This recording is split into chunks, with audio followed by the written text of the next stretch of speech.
There you go. The free city of Qohor costs nothing.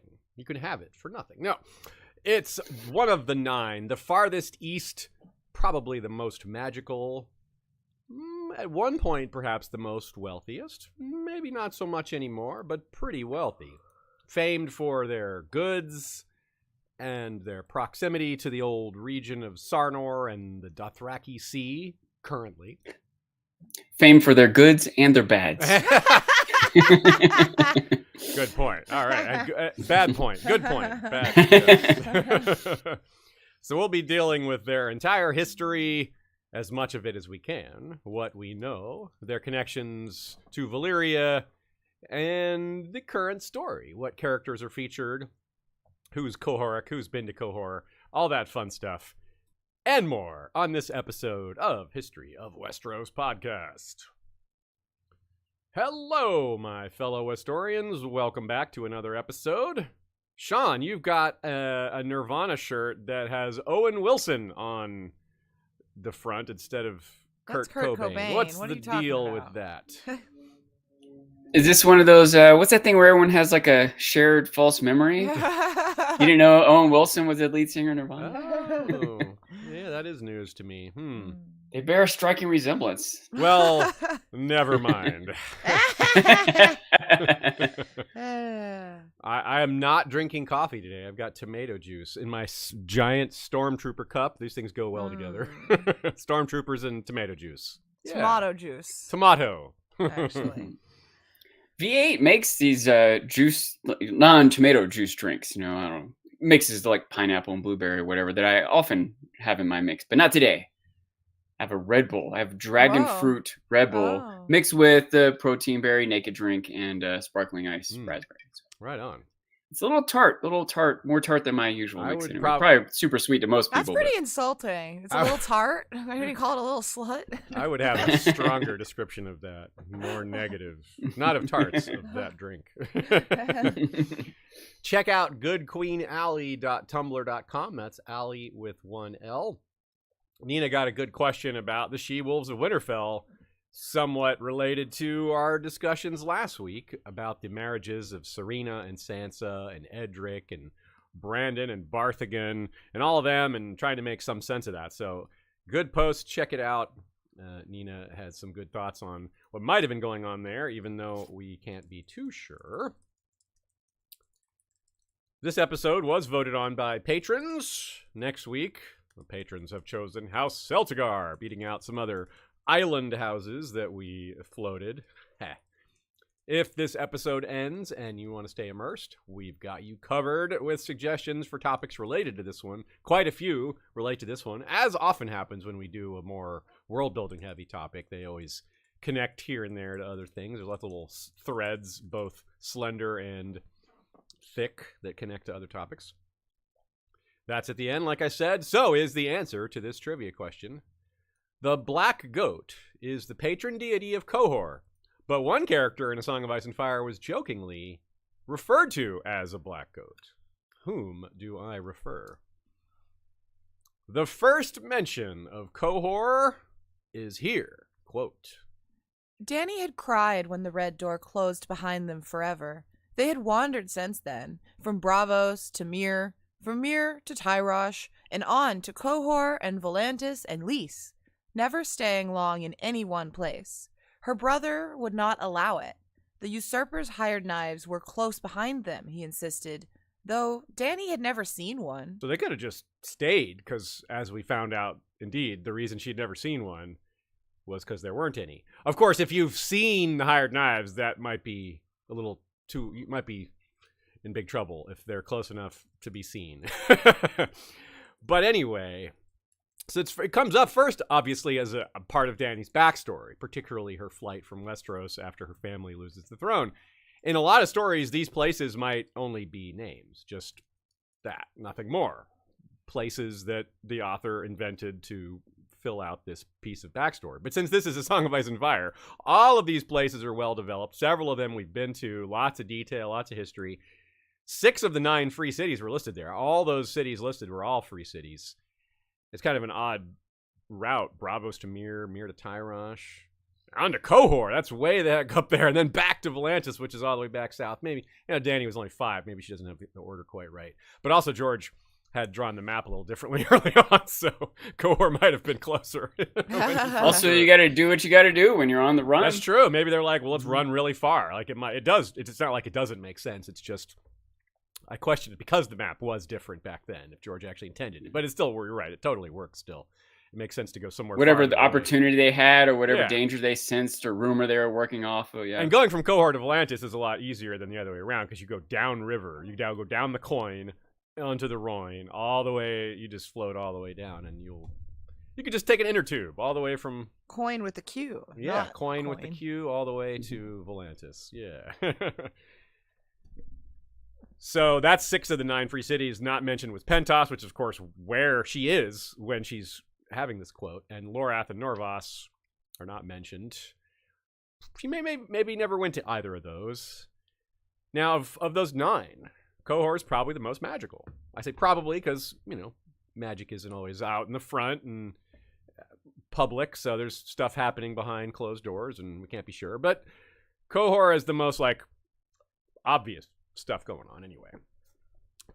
Nina writes, I can only imagine... Oh, go ahead, Sean. I want to make one point here, and this might be a little contrary or less exciting than what most people want, but I tend to always want to kind of downplay the magical and fantastic element. And my thought here is, even if Cohor is the most magical, what does that mean? It still isn't necessarily that magical, right? Like if you had 10 people and 9 of them have $1 and one of them has $2, or he's the richest one. He's twice as rich as anyone else, but it's still only $2, So, double. Yeah. So yeah, you're right. You're right. It's I relative. do expect there is probably enough there to be noteworthy, probably more beneath the surface in what's seen. And Dan only has to see one real magic thing or a person only has to see one real magic thing to change your world perspective. But I don't think you go to that city and everyone's flying around on magic carpets and everyone's drinking potions of immortality. It's probably just totally. Yeah, I don't see it that way more either. than anywhere else, but still not that much. And this is a good time to bring this point up then in response to that, or to add on to what you're saying. Cohor is the farthest of the free cities away, farthest east, which isn't necessarily the farthest by travel, but it's perhaps the most remote. Maybe Lorath would be. So the farther you get from Westeros, the bigger the rumor mill is going to be, the less actual information they have. The more links in the whisper chain. Yes, the game of telephone. Yeah, the more time to be exaggerated, the more difficult to verify the rumors or fantasy. You can talk about Cohor stories, and no one's going to be like, I've been to Cohor. That's not true. No one's, that's not as likely to happen. Nina writes, I can only imagine how Daenerys saw Cohor during however long she and Viserys stayed there. She never thinks about it in detail. Might have been her first experience with a widespread, prevalent practice of magic, or just the first time she saw any magic at all. To the extent that Cohor really is a haven for sorcery and blood magic, and it is to some extent, though we don't know to what level. Like Sean's correct to question just how much there is, but clearly there's some, especially with the continuing practice of Valyrian stead and remixing it. So Dany may have been exposed to that somewhat. Or she may have just been too young to have really understood anything. Like when you're a 5 or 7-year-old, distinguishing magic between just cool stuff is... Well, you're not very good at that, are you, at that age? And Viserys isn't probably going to be the best teacher. I mean, he's the guy telling her there's hired knives following them when there aren't. So, He does seem more likely to play it up. To keep her uncertain of reality. He might have gives him more control over her. He might have said things like, we came from a family that used to be part of the society that ruled all this. That's maybe more along the lines of things he's going to point out. We also actually see not Cohor specifically, but the Forest of Cohor in her 3rd chapter. So we get a little more almost right away. Quote. For half a moon they rode through the forest of Cohor, where the leaves made a golden canopy high above them, and the trunks of the trees were as wide as city gates. There were great elk in that wood, and spotted tigers, and lemurs with silver fur and huge purple eyes, but all fled before the approach of the Khalasar, and Dany got no glimpse of them. Yeah, I mean, 100,000 people. Yeah, the animals would run away from that. That's roughly how big Drogo's Khalasar was. So even though she's riding in the front, yeah, the animals feel the ground rumbling, like, with all that coming. Like, I think we should get the heck out of here. It must have been very wondrous to Dany going through the forest of Cohor. This is someone who had lived in cities most of her life and fled the Red Door, as we just saw, and wanted to go back there. So not only was this forest particularly interesting and deep and huge, it might be the biggest forest in the known world. So it isn't just big and fancy and interesting. It's particularly massive. And there's things in there that she would never see anywhere else. Like it says, trunks of trees as wide as city gates. I mean, that's like redwoods, you know, like that's the closest equivalent on Earth. And redwoods really are that big. I mean, there's redwoods you can literally drive a car through. I don't mean you can, like, theoretically. I mean, you literally can. Like, they have it carved out, and you can drive a car through it. Like, roads flow through the center of the trees, not through the forest of trees, but through a individual tree. So if you've never been to the redwood forest in California, it's not all in California, I believe it spans outside of California, but whatever, it's super cool. It's a bucket list thing. I suggest, if it's not on your bucket list, maybe you should add it. It's really just it's hard to those believe. Trees are so big and so old. They have soil up like 100 feet in the air. They're grass grows on their limbs. There's animals that live up there that have never touched the ground. And never will. They have no reason to. They're like, well, we live up here. So there's almost certainly that sort of fauna and scenario going on in the forest of Cohor too. Yeah, the branches have been entangling and twining for so long, as Sean said, that they actually have can hold a soil layer or multiple. So yeah, it's just kind of hard to fathom that forests can be like that, but it's true. So the huge golden canopy that Dany's seeing here is sort of an extension of that. It's where it thins out, I suppose. There's thicker areas where you couldn't have any light coming through. So that's pretty amazing. And we're guessing that George was kind of thinking of the Redwood Forest. He's probably been there, and if not, he's seen pictures. And, well, George likes to go big, and, well, those are the biggest trees we in the real world. So, that's the inspiration, probably. Nina agrees, guessing that he was probably thinking of the Redwoods. Here's the first... I grew up. Oh, yeah, where Ashea grew up. That's right. Yeah. So Ashea has some familiarity there. And I was with you when I saw them for the first time, I believe. Yeah, I guess I don't know if that was your first time, but you were sure with me when you saw them. That was my only time, yeah. So, yeah. That was pretty cool. That was part of my missing last week's episode, as I was out in California, and we went to it was a state park, not a national park, that had some redwood trees there. And they were younger ones, so they weren't as massive, but you could see the tree trunks of some massive ones that had been chopped down. And they were like, I don't know, 3 of me wide. I could have like laid down. And I doubt those were even like the biggest ones or anything. Those are pinkwood trees when you're, So the other first mention here are co-subject, the patron deity of Cohor. Not exactly as popular elsewhere, but quote. Sorry, here we go. Is this your own scheme? He gasped out at Varys. Are you in league with Littlefinger? That seemed to amuse the eunuch. I would sooner wed the black goat of Cohor. Littlefinger is the second most devious man in the 7 kingdoms. That's such a great quote. He's like, so you're calling yourself number 1, aren't you, Varys? Yes, I am. And I deserve it, don't I? Yeah, probably you do. Probably you do. And I wonder about Varys, because this is not a casual mention necessarily. He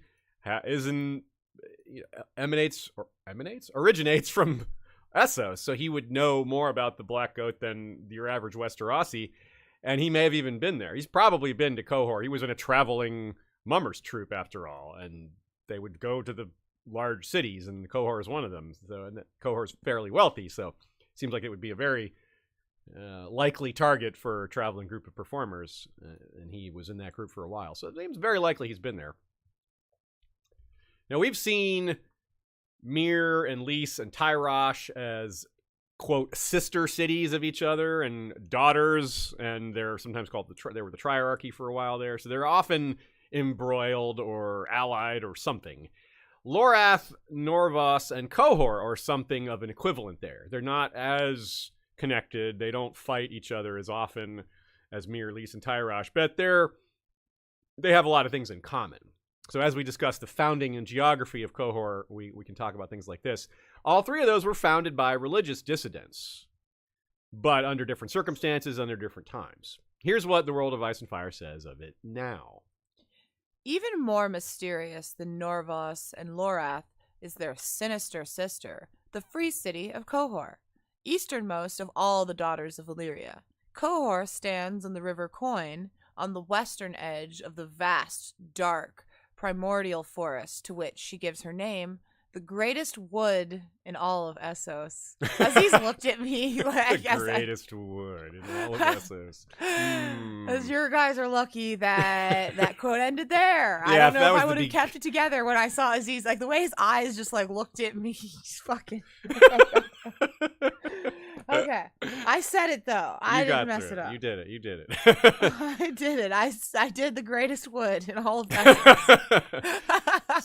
So, like it said, easternmost of the free cities. It almost wasn't. There was a city called Asaria, which was a Valyrian colony that never really got going because the Doom happened and then the Dothraki destroyed it. So, it had more time passed, Cohor may not have been considered the easternmost of the free cities. And that's assuming Asaria even became a free city, which maybe it never would have been. It may have been more like a Mantaris or these cities that...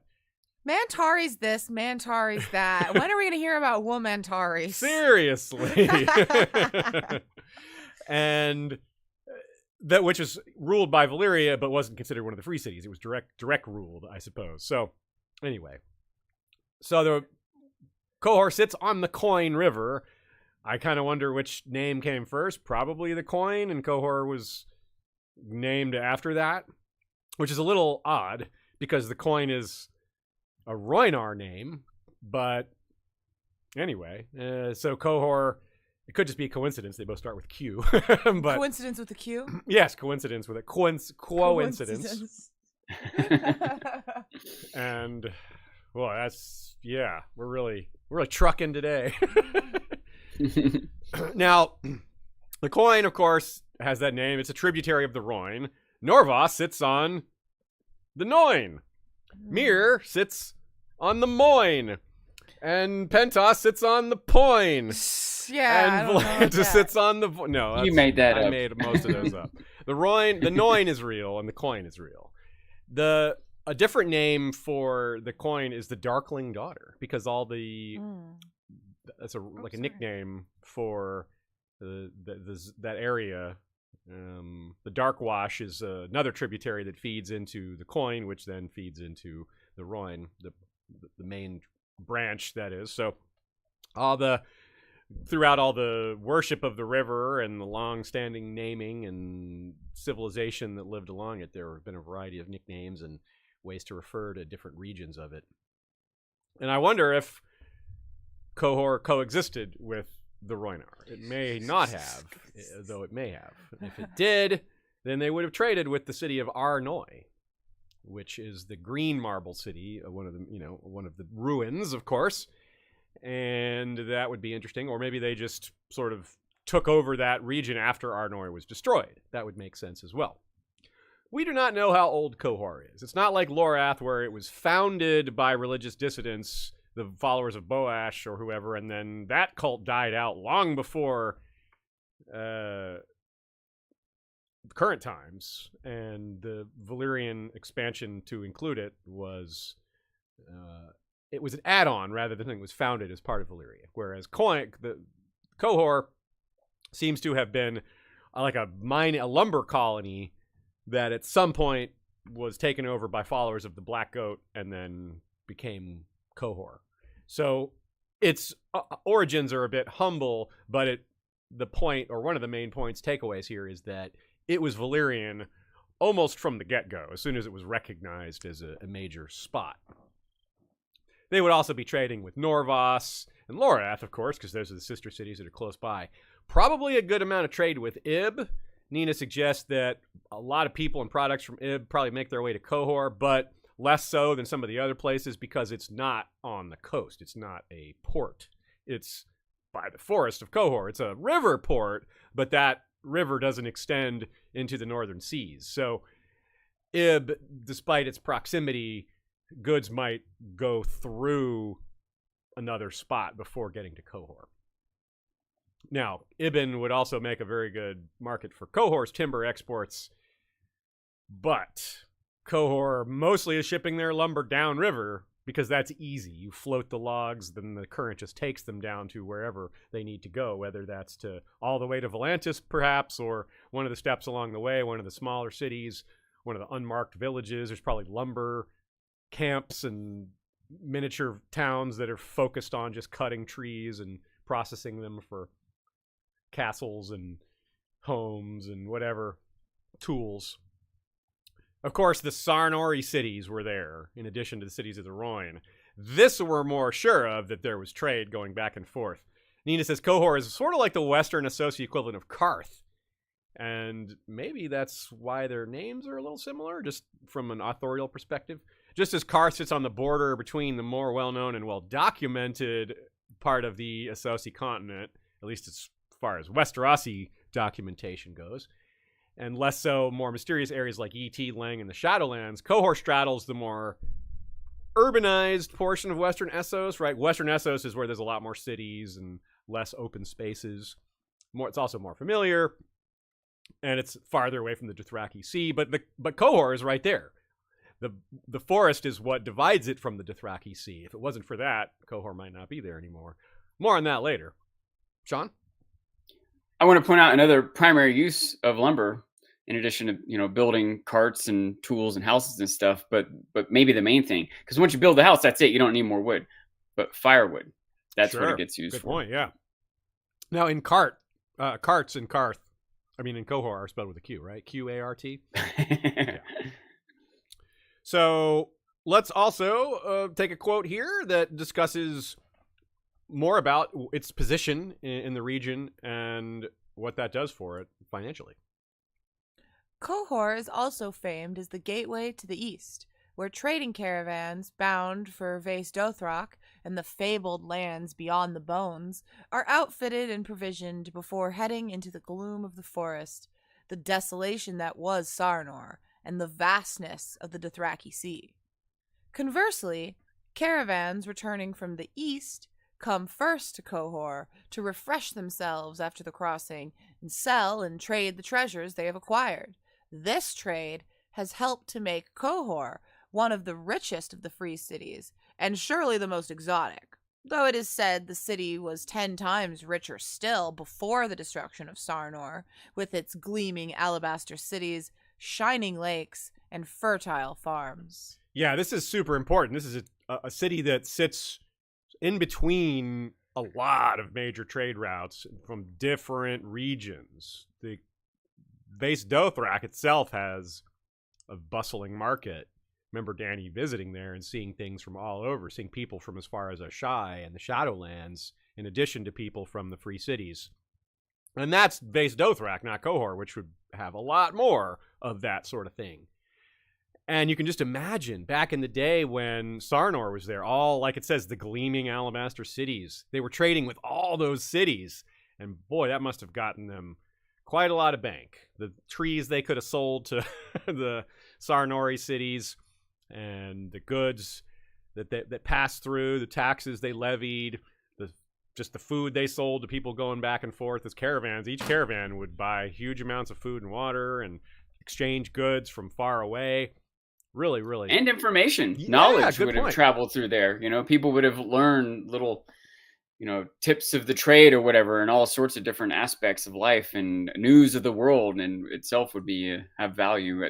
I don't know about books and such too. That's a great point, Sean. Like, that is something that they do at the market of Vaes Dothrak. The example that we just used is Jorah's like, let me go see if there's some letters, and of course he's sort of doing a little chicanery there, but still the point is he's able to do that there. He's able to use that spot to communicate, and even though it's all the way back in Westeros that he's trying to communicate with. In the show, they actually made it Cohor that Jorah sent his message from about Dany's pregnancy. Like, as soon as he's told she's pregnant, he's like, I got to ride to Cohor. I'll meet you guys later. And it's like, hello? Like, as soon as he finds out she's pregnant, he runs off. Not quite as subtle. But anyway, also, like you said, information, not just news, but techniques, like how to do things, like how to make higher quality goods. Cohor is known for the best swords and armor in the world that we know of, potentially, not counting Valyrian steel, but even they work with Valyrian steel. I'm talking about, regular steel. But also they have fancy like wooden goods and lots of other things. And a lot of that they probably learned through contact with these other, that caravan from Base Dothrak would maybe go back to Cohor and then to Bravos or something like that. But it might continue through the Bone Mountains all the way to like Yee or Jogos Nye, or who knows, Trader Town or Bone Town. Yeah, Bone Town. Go to Bone Town. Bone Town or bust. So as I said shortly before, Assaria was to the east. That was called Vase Kadok by the Dothraki when they destroyed it, the City of Corpses. Next along the road, if you're traveling east, would have been Sarnath itself, City of the Tall Towers. So Cohor was located near the capital, the largest, well, maybe not the capital, may not be the right word, but close enough. It's the largest city in the Sarnori empire or kingdom, whatever you want to call it. You wonder, referring back to Arnoi, Arnoi was nearby and they were known for their green marble. You wonder about that source. Where does this green marble come from, and does Cohor have access to it now? Because it would have been, Arnoi isn't that far downriver from where Cohor is now. So whatever that source was, probably some of these mountains that are just a little bit west of the forest of Cohor is a decent guess, I would think. But also just the idea of coloring, it strikes me, because the Cohoric are the only people who know how to add color to metal without just painting it. That's what Tabho Mott tells Tywin, or maybe Ned. He says that, everyone else just paints it, but we Cohoric know how to add color to the metal itself. So that's why that came up. I'm wondering if maybe this coloration technique thing is actually something that they acquired from the Rhoynar. Who knows? Just a pretty random guess, but there's a little bit of a regional connection there. As it says there, Cohor might have been the richest of the 9 for a while. It says maybe 10 times richer than it used to be, which is, maybe that's an exaggeration, but even if it was only 5 times richer, that's very rich.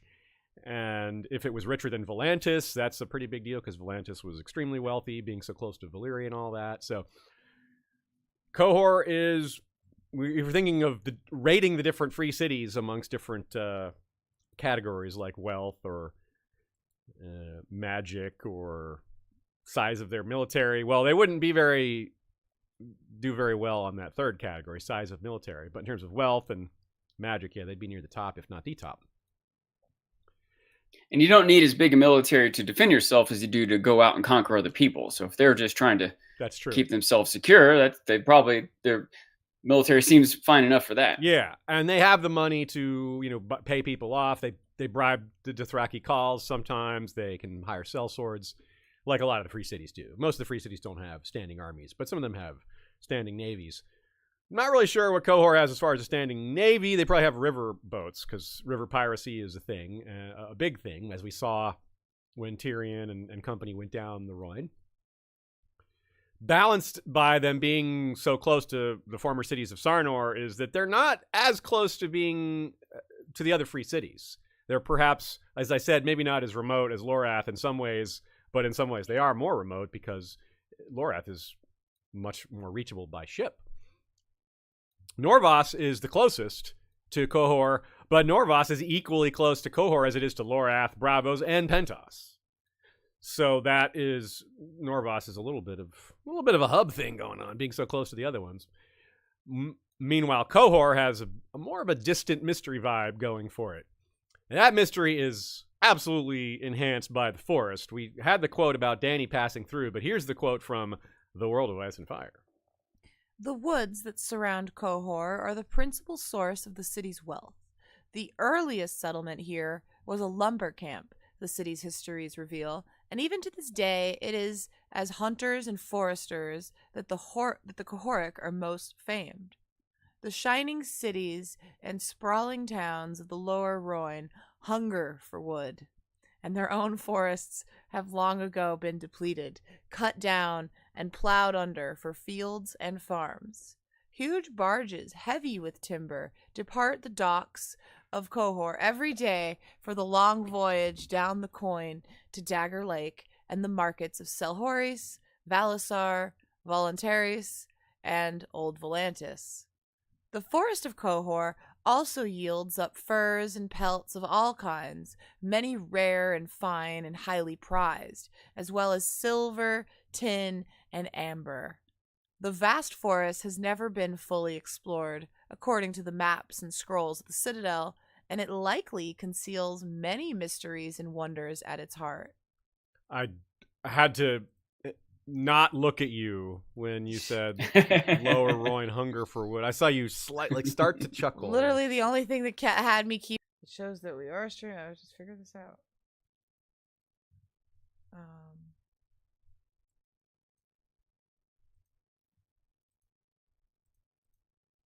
Just give it a second to make sure we're live.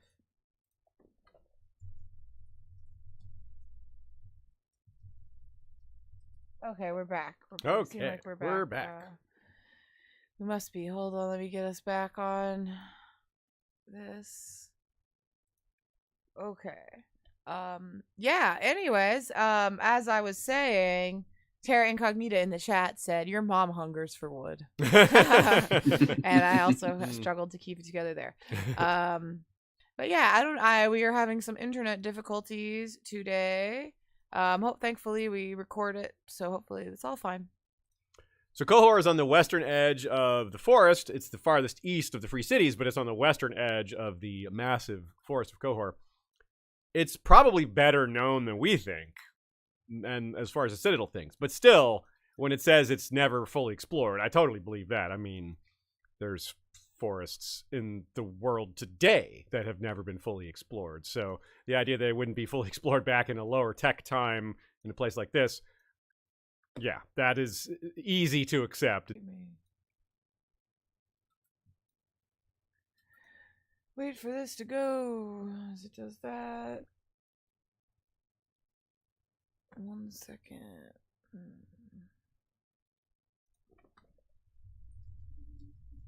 Okay. Oh wait, is it still to this point? Okay, we are good. Okay, and I know the issue now. It's the images. It caused it to crash every time I put an image on the screen. Oh. Anyways, there's the map of Cohor, and you can see the forest Aziz was talking about. But yeah, so really huge. Nina guesses that it's about the same size as the Haunted Forest north of the wall, which is also really huge, but bigger than the Wolfswood. So, yeah, really, really big, but impossible to say for certain. That's part of the idea of it not being fully explored. That includes the mapping its borders. That isn't going to be precise. That's going to be true for the other ones. But we did see that it took at least the direction Danny was walking, or riding, which was from west to east. Took 2 weeks to cross to go in that direction. North-south would take even longer, though there's a lot less reason to do that, as far as I know. So what appears to have happened back in the day, there was a lumber camp there. It was doing its thing. It was surely profitable because we're told this is a very profitable industry. And then in Valyria, as we discussed, there was a religious dissidents of different types at different times. And this happens from time to time because Valyria was so open with religion. They allowed all religions to practice. And some religions don't like other religions. So they actually don't like that. Some religions were like, yay, we can practice and do our thing, and they can do theirs, and we'll all get along. But not everyone was happy with that. Like the followers of R'hllor, for example. They're not so happy with other religions. And the Black Goat followers are one of those religions. And it's kind of not hard to see why they left anyway. The Black Goat seems to be a deity of the woods, so it's kind of like why they picked this spot. Might not have been ideal to be in Valyria in the first place, like forest god volcanoes. That's not, maybe go to the forest might make a little more sense for them. So you can kind of see it might not have just been about wanting to practice their religion and persecute other religions, find a place where they were the only one. This also seems to be sort of like a home for them, like an appropriate place to be given their values and their beliefs, their values such as they are. I would put that in quotes. The followers of the Black Goat are a nasty bunch from what we can tell. We wonder if there's any Ithakevron in this area. Probably not. The Ithakevron are farther east, and that's the kingdom of the Ithakevron. Is Ithakevron, is that like the Essos, Children of the Forest? Yes. Am I Good remembering call. that right? Yes, that's right. Exactly it. So it's possible that the forests used to connect to these two areas, in some ancient time, but maybe they just were never in this forest. But maybe they were, because if the Children of the Forest used to apparently be in all the forests in Westeros, perhaps that was true here. And given the sheer size of this forest, you wouldn't necessarily think they'd have to flee. They could still probably be hiding in the deeper parts of this forest, but it's pure guesswork, and it's not called the Kingdom of the Ithakevron, which is to the east. So that maybe hints that they aren't in this forest, but we really couldn't say for sure. No one probably could say for sure, even in world. But the forest. By the way, I think George could have had all his books set in that forest. That's like, if it takes 2 weeks to cross through it on horse, that's like New York to Georgia, I think. You know what I mean? Like, that's a massive amount of territory with a huge potential for all sorts of stuff. Yeah, I could tell all the stories here. The world building here is great. It's robust.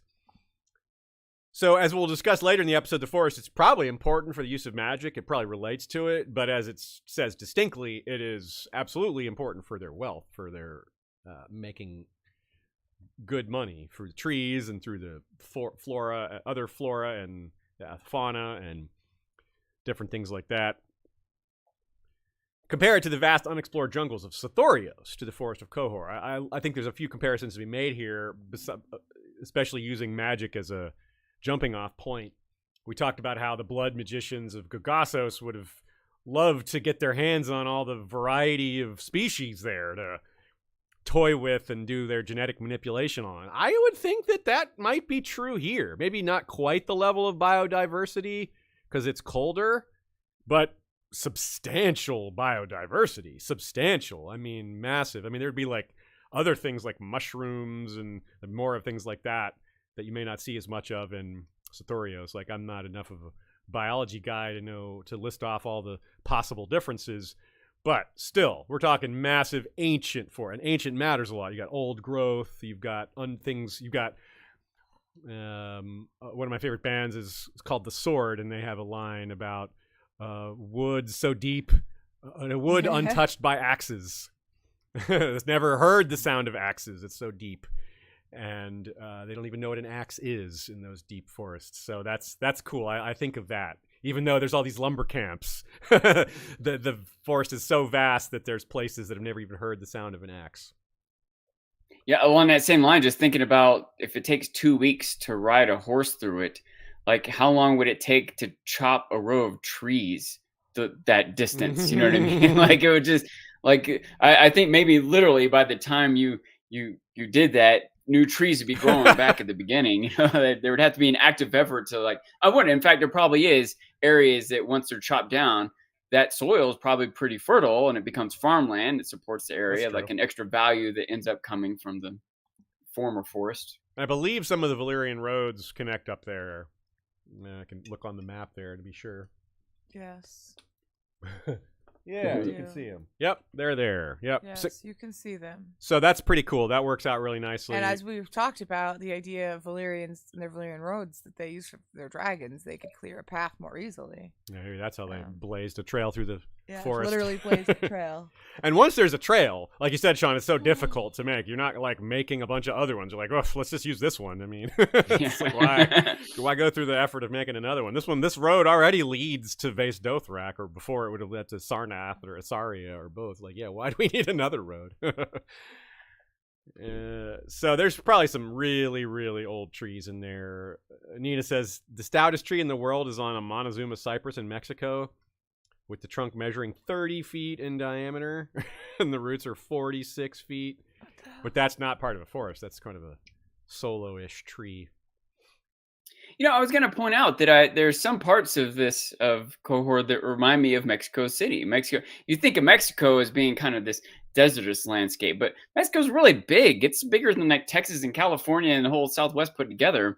And a large part of the northern part of Mexico is pretty desertous. But guess what? Down where Mexico City is, it's a huge freaking forest, and it's surrounded by multiple big lakes. And I think it's got some parallels to. I didn't even realize that the largest tree was in Mexico, and I wonder if some of that was inspiring George too. We'll get to it later, but like the human sacrifice, Aztec culture, there's some parallels there. That's a good point. Yeah, there is a lot of sacrifice in Cohor. So that's a good point. There was a lot of sacrifice among the Mexica, as you say. So amber is a major export from Cohor. It's a major source of wealth. It's treated like a gem in real life. And it's sort of like the blood of trees, because amber is fossilized tree resin. When you harm a tree, like if it's gouged, resin flows to that spot and hardens sort of to protect, almost like a scab. Technically, resin in the real world is classified as tree resin that's 40,000 years or older. So it's like the Warhammer rule. If it's 40,000, that's what amber is. Oh, sorry, yes, amber. My bad. Yeah. And so if it's under 40,000 years, it's not considered amber yet. And tin and silver are also mentioned as being present, which implies the presence of mines.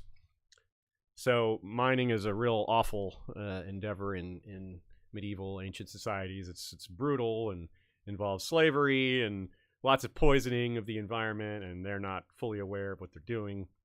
But of course, it also means wealth. Tin is important for making bronze. It's one of the two main ingredients of bronze. You need copper and tin. Silver, obviously, I need to say very little about the wealth that comes from silver. Most of the coins in the world are probably silver. Not our world, but that may have been true at one point.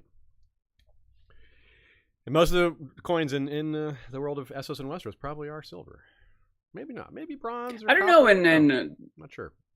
When you go farther back, both in the real world or in Martin's world, I don't know how much tin was used for a container. Like aluminum has replaced it nowadays, but cans used to be made out of tin, and aluminum has some minor advantages and took over for tin. But I wonder how often tin was just used for cups or cans or anything of that. So I don't know if they had the technology to seal stuff like we do now. I don't know. Anyway. Yeah. So let's talk about some features of the city itself.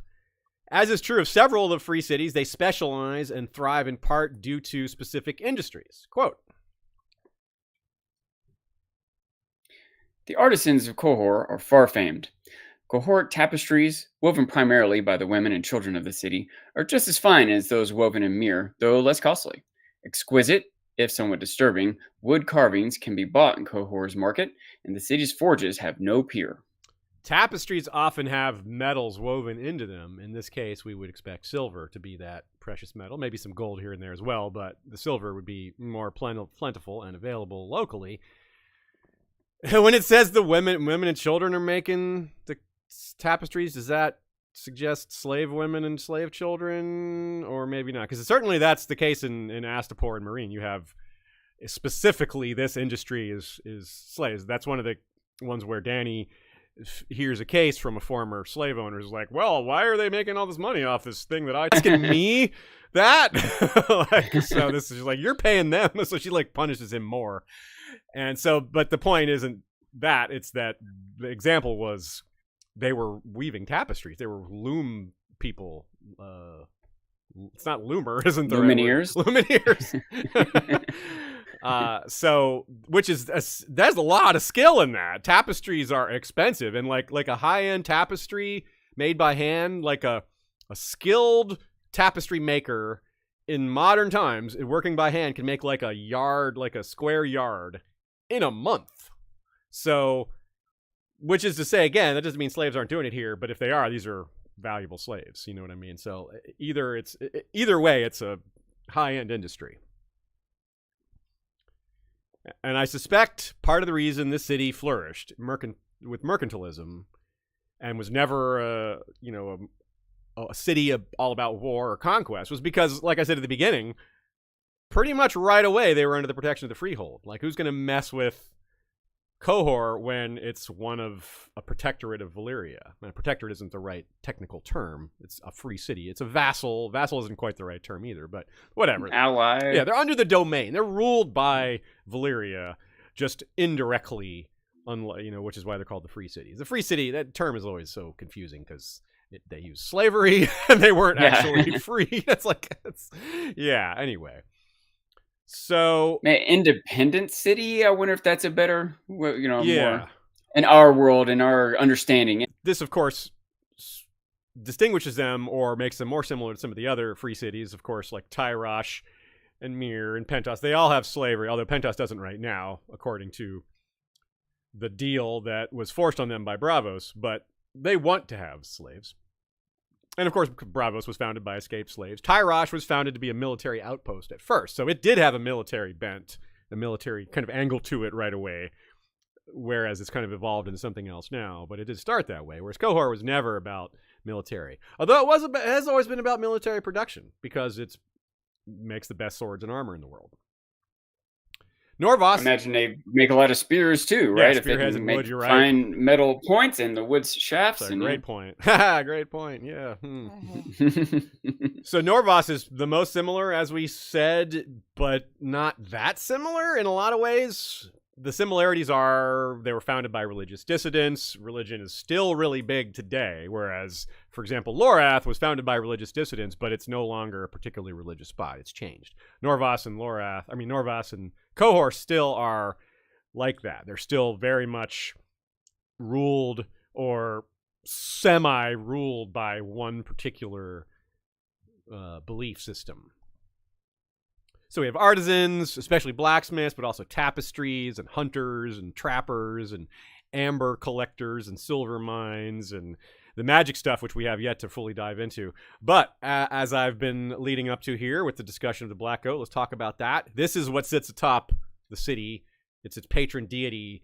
And that is very odd and very interesting because it's not what you expect to see at the top of a bustling mercantile city is this really dark, very evil sounding deity that you kind of might have thought people would have moved past this, and but they haven't. So let's talk about the Black Goat, starting with this quote. Black Goat quote.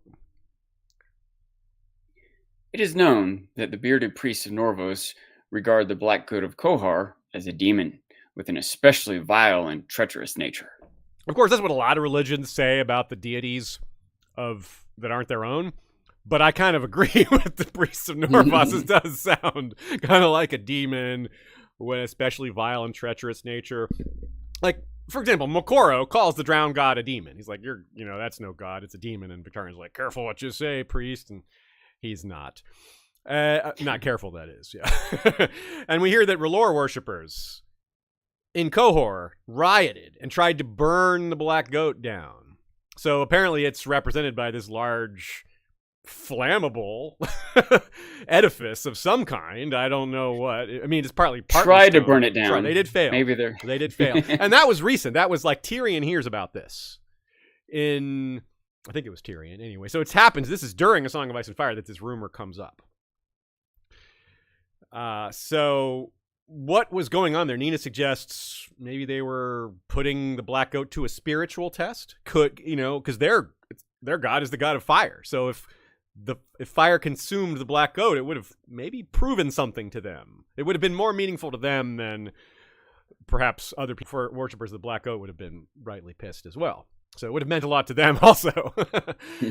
But R'hllorists, they think R'hllor is the only god, the only one true god, and the Black Goat is just a demon or just some interloper that doesn't belong on the same tier. If we're doing a tier list of gods, R'hllorists would put R'hllor on the S tier and the Black Goat's all the way down on the... Sounds very blasphemous. Yeah, on the B tier. I don't know. For Black Goat.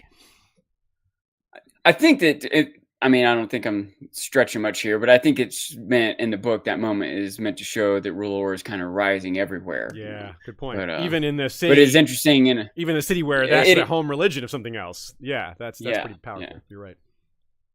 I think we'll talk about this more later, but I think the black goat, like R'hllor, there are like two sides to it, right? There's the Mhm. light and the dark, right? And I almost think the black goat is part. Like I think the drowned god and the black goat are the same thing. They're death. They're just different names and different cultures or whatever. But And that Yeah. is not without agreement within the text. I think we have a quote coming up in a minute here that suggests that yes, the black goat is a version of like the stranger or Yeah, I mean, the I drowned think god. when you talk about the many-faced god, when you talk about the House of Black and White, that's where they talk a lot about the idea of multifaceted gods. Yeah, so it is. That's very much on a bullseye. They were But close to it anyway. even if that is like true somehow, I feel like if that is true, the followers of R'hllor are burning the black goat, you're like, hey, it's not like death doesn't exist. It might even be part of your own religion. You just don't realize it. But if they don't realize it, they have their own agenda or their own, or maybe even if they recognize it is part of their religion, they still don't want to worship it. We should be worshiping something different, or This on and on. I can. This actually does bring me to a new thought. Remember that one of the things that the R'hllorists are expecting is the eternal summer, in which everyone lives forever. So pushing back against a god of death is sort of symbolic in terms of what their expectation is for this revelation coming true. This prediction, this prophecy coming to Earth for real. So yeah, that's kind of neat. Like they're anti-death. They're like, no, we're done with you, death. We're gonna live forever. That's great, right? I don't think so. Good luck with that. We'll see. Yeah. So maybe they've loosened up somewhat, because clearly, if there's enough followers of R'hllor in Cohor to have a riot, yes, they didn't succeed. Maybe it was a smaller number that just the story really traveled. Maybe there was only like a dozen of them, but still, there's perhaps more religious tolerance in Cohor than there used to be, and that makes sense given how much the city is about making money. If you're making money, you gotta be loose with a lot of these things. You can't allow these belief systems to stop the flow of cash, right? That's how it seems like their real god is money, and that sits behind the black goat, perhaps. And over time, as a culture like that gets exposed to more different other cultures and religions and gods, and time passes, I can see it's natural for new religions to come and old ones to wane. Even if they generally maintain control, they might. And especially in a moment like we're witnessing in A Song of Ice and Fire right now, where there's this general rise in magic, this general rise in R'hllor. We're seeing new milestones. We're seeing changing. Yeah. This is a time of change. We've referred to it as like the second age of heroes and things like that. So yeah, you would expect lots of things to change for forever potentially, and big changes as well. I would think that behind that, maybe, there might be some benefit to keeping the black goat in place for the powers that be in Cohor, whoever they are, the richest of the rich, the elite of Cohor. They must see some benefit to it, or at least it's too much for them to push aside. So they accept it because getting rid of it would cost them too much or be too risky, or something like that. They play nice because there's no better way, or they play nice because it actually benefits them, or maybe a little of both. Or maybe they even also understand this is the god of death. It doesn't mean there can't be other gods, but death is still real. It's what we worship. We can accept or understand these other gods and religions, but this is still death. He still rules over everyone, whatever else you think you want to worship. I can understand him having an open mind about other religions and still worshiping this one. I agree. That makes sense. So the priests apparently wear cowls, which is, that's pretty state of the city, and be like, yeah, let's worship that, I think that they were tricked because it's spelled with a Q. I didn't realize. Yeah. Nina suggests that maybe there's been reasons to be thankful to the black coat. Maybe the way things have been spun. For example, perhaps the most basic recent-ish reason would be that maybe they see the black goat having saved the city from the Dothraki. The goat stopped the horses. Four-legged animals going to battle, and the goat came out ahead. Yeah, so that might be a reason to be thankful. And that fits in with how they worship the black goat. The black goat isn't like a deity that they love. It's one that has to be placated. Daily sacrifices are offered. And it's supposedly they believe that if they don't do this, they'll fall into ruin or the Black Goat will be unhappy and punish them. So it kind of makes sense that they would have this sort of Stockholm Syndrome relationship with this god that protects them, but also is going to kill them if they don't do what he says. And it's also like a horse-sized goat, right? It's not a cute little billy goat. It's a giant big goat. Monstrous goat. Yeah. Quote unquote goat. Yeah. That's exactly right. When Arya gets to the House of Black and White, she sees a whole bunch of deities, and some of them you kind of got to think about it to figure out which is which, but not the black goat, because it says a shaggy black goat the size of an aurochs. Like that one's pretty straightforward. So yeah, an aurochs is like 6 to 7 feet tall. We discussed it back in Dunk and Egg, I think, because of the poaching. Think of aurochs as being kind of like buffalo. Yeah. Right. Hairy buffalo, furry buffalo. They're giant. So imagine shaggy buffalo. A goat of that size, 6 or 7 feet tall, maybe standing on its hind legs, that demands daily sacrifice. That's scary. That's terrifying, right? I mean, yikes. So is the worship of the black goat connected to sorcery? Like a lot of religions are so powerful and so long-lasting because they have real power. Right? That would be a very strong explanation. That is what won Stannis over to R'hllor and Melisandre. He didn't believe. He's like reluctant to accept all this god nonsense. But when he saw Melisandre actually do other sorceries, he's like, all right, well, you can't go denying that. That's real. She really did that. So if this comes from R'hllor, then that's real power, and I can't just shun or despise that. That explanation would totally work for me here as a reason why this creepy, strange black religion is still ruling or still so powerful after so long. It just seems like the kind of thing that would eat itself, that would just destroy itself, almost like Valyria did. Although Valyria lasted a very long time. But Valyria also had lots of magic to keep itself going. So that maybe also works here as an explanation. I've talked about this before sometimes, that once you make a certain sacrifice towards a mission, a goal, an end, or whatever, it's harder to turn back. Once they've already been sacrificing something every day for years, for your life, for generations, or whatever, it'd be really hard to be like, we shouldn't have been done that. We're not going to do it anymore. You kind of have to keep going with it. You know what I mean? Too much has already been put into it. One bad thing happens, like a week later after you stop. You're like, see, this is just the beginning. It's going to get worse. All bad things happen, because we stop. There's that also, but I'm just thinking of the cost already invested. You can't admit to yourself that wasn't worth it. You're right. It's a sunk cost. You have to keep doing it. That's true. Yeah. So here's a direct quote from the kindly man who's teaching Arya how they sort of envision the black goat there at the House of Black and White. In Cohor, he is the black goat. In Yeti, the lion of night. In Westeros, the stranger. All men must bow to him in the end, no matter if they worship the Seven or the Lord of Light, the Moon Mother or the Drowned God or the Great Shepherd. All mankind belongs to him. Else, somewhere in the world would be a folk who live forever. Do you know of any folk who live forever? She doesn't, but speaking of the immortality stuff, that is very relevant in this sense. So, yeah, we have all these different, I like this idea, this concept that, these are all just the faces of death, and the House of Black and White positions themselves at the top. Like, we figured it out. We're the smart ones. Those are all just death gods. And ours is the one that actually represents them all. They're just reflections in the lake. We're the true version. But it makes sense because death gods are prominent because death is a real thing that happens in every culture. It's a fact of life. What is that Onion article? World death rate still holding steady at 100%. But it's not just a fringe belief. It's not something that only the faceless men claim, that the black goat is one of many versions of the death god. Even Tyrion says something similar on the eve of battle to Penny, quote, "That's the stranger coming, Penny. The black goat, the pale child, him of many faces. Call him what you will. That's death."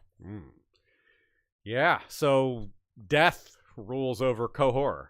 And in some way that is kind of absolutist. It's like, well, yeah, we're all going to come face to face with this one day. But why does it have to be a black goat? Why does it have that specific face on it? I really wonder about that. That's so peculiar. But so it must be a pretty widespread belief then. A lot of people around the world see the black goat as a version of the god of death. Perhaps the only one that rules directly over a city. Perhaps not. But arguably, there's some other things that you could say are similar. Like the House of Black and White doesn't rule Bravos, even though they are kind of a death cult. Or maybe not, kinda. Maybe they're just a death cult, a different kind of death cult. But they don't rule Bravos. Are you sure they don't rule Bravos? They kind of do, in a sense, maybe. Do, yeah. They do sort of. They do have a share of of the ruling there, in a sense. Certainly, they have a share over the rule of who lives and who dies. That's for sure. It demands daily sacrifices, and that's kind of wild. It doesn't seem like that's changed since the Doom. Like they've been demanding daily sacrifices before the Freehold fell, and apparently it's still happening now. Quote, calves, bullocks, horses are the animals most often brought before the black goat's altars, but on holy days, condemned criminals go beneath the knives of his cowled priests. And in times of danger and crisis, it is written that the high nobles of the city offer up their own children to placate the god, that he may defend the city. So honestly, I don't flinch much at sacrificing animals. I mean, in this context and given in this world, I mean, if you eat animals, it's hard to be that squeamish about a sacrificing one. But children, oof, that... I mean, if you eat children, then it's hard to be too squeamish about that either. True. If you eat children, this probably doesn't bother you. But Nina points out the Prince of Pentos bit, which is, they sacrifice the Prince of Pentos whenever the city loses a war, or if a crop fails, they sacrifice, or if a plague happens. So it's kind of aristocratic privilege mingled with sacrifice. It's like, well, the aristocrats have this privilege, but if they don't wield it properly, we get to call for their death. And it's a similar sort of scenario, except that we don't hear about the adults being sacrificed. Here, the powerful in Cohor have passed that off to their children rather than to the adults. So they're both pretty barbaric. The Pentoshi way is a little better since they're not killing kids, but still pretty bad. And it's a slippery slope, right? What's a criminal? Especially in a city ruled by one particular zealous religion. Like, what counts as a criminal? Like, your laws are written by religious groups, and they could easily write the laws to include, like, blasphemy and things like that. I mean, we have that in the real world all the time. So, yeah. Criminals, we're not just talking murderers and rapists here. We're talking... Yeah, I know. There's a very slippery slope of saying we're deciding based on our morality.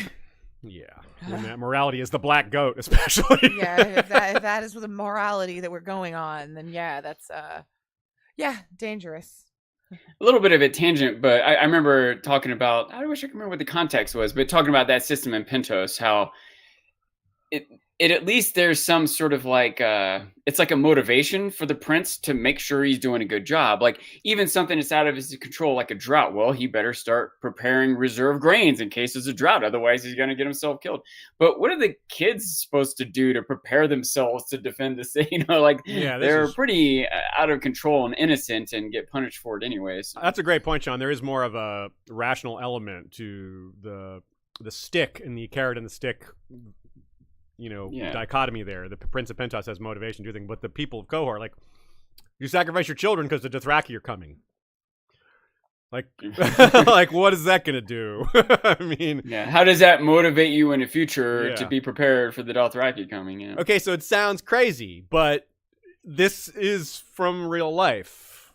It's the stories the Romans and the Greeks tell of Carthage speak to exactly this.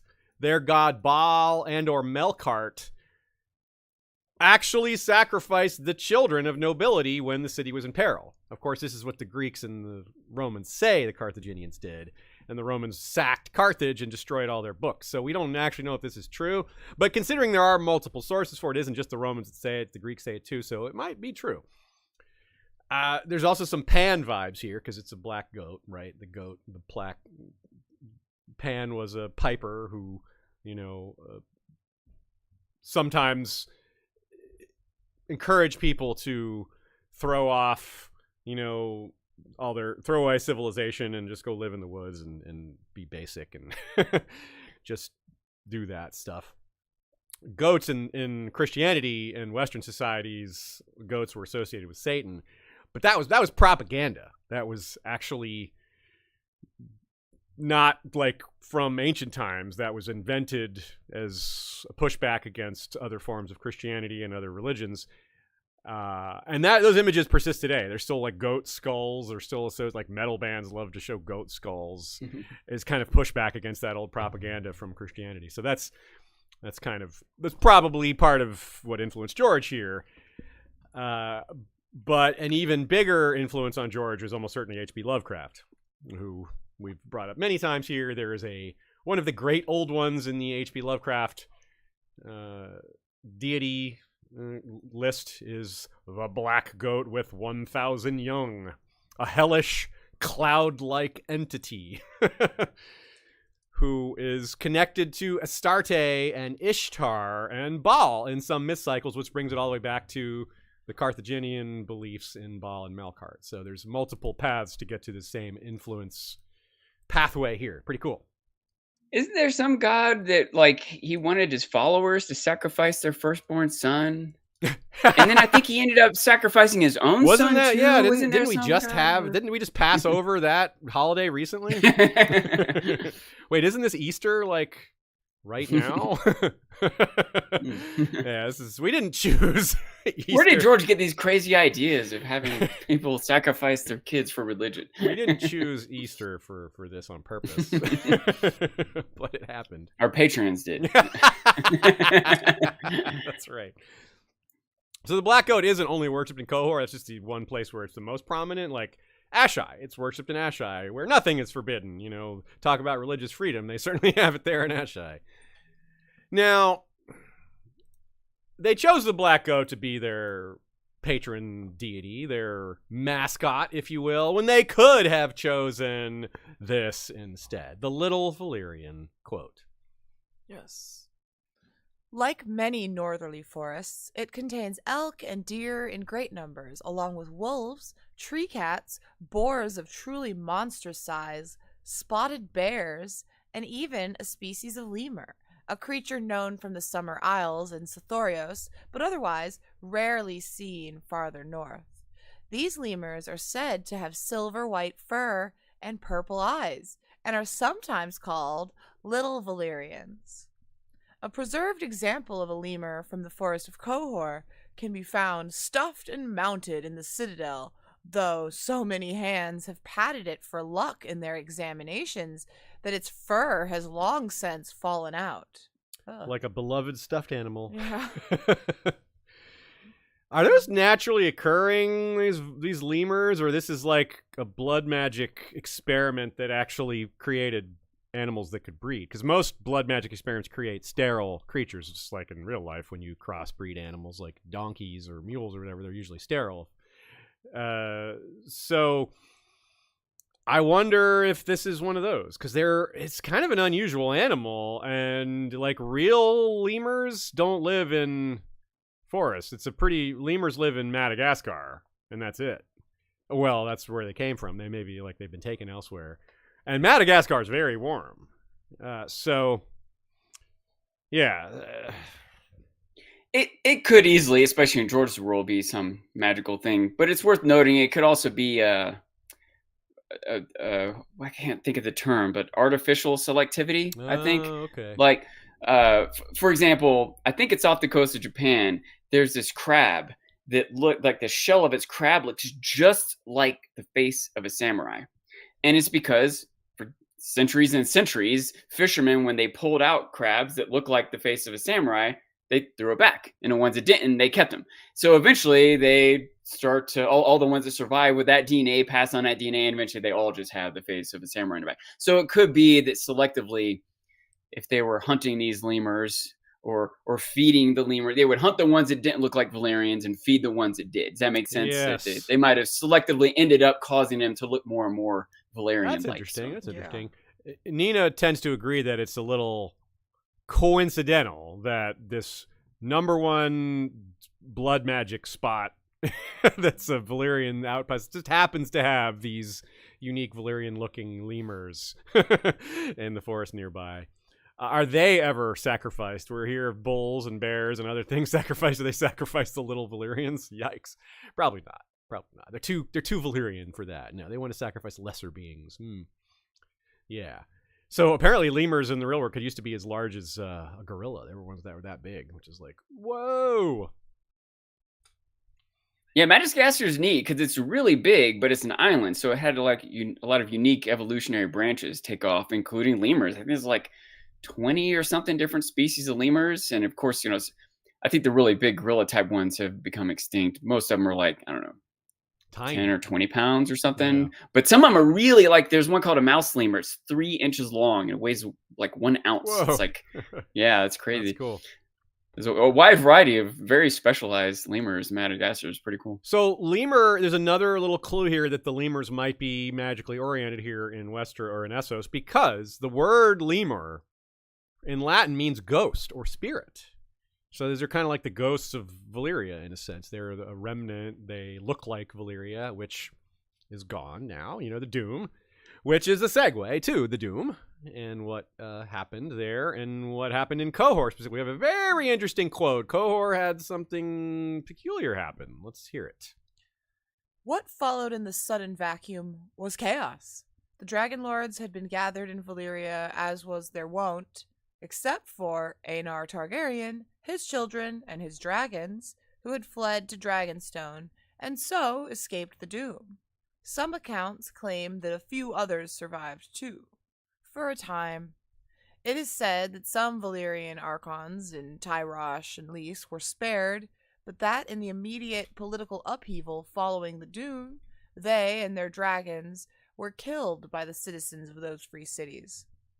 The histories of Cohor likewise claim that a visiting dragon lord, Aurion, raised forces from the cohort colonists and proclaimed himself the first emperor of Valyria.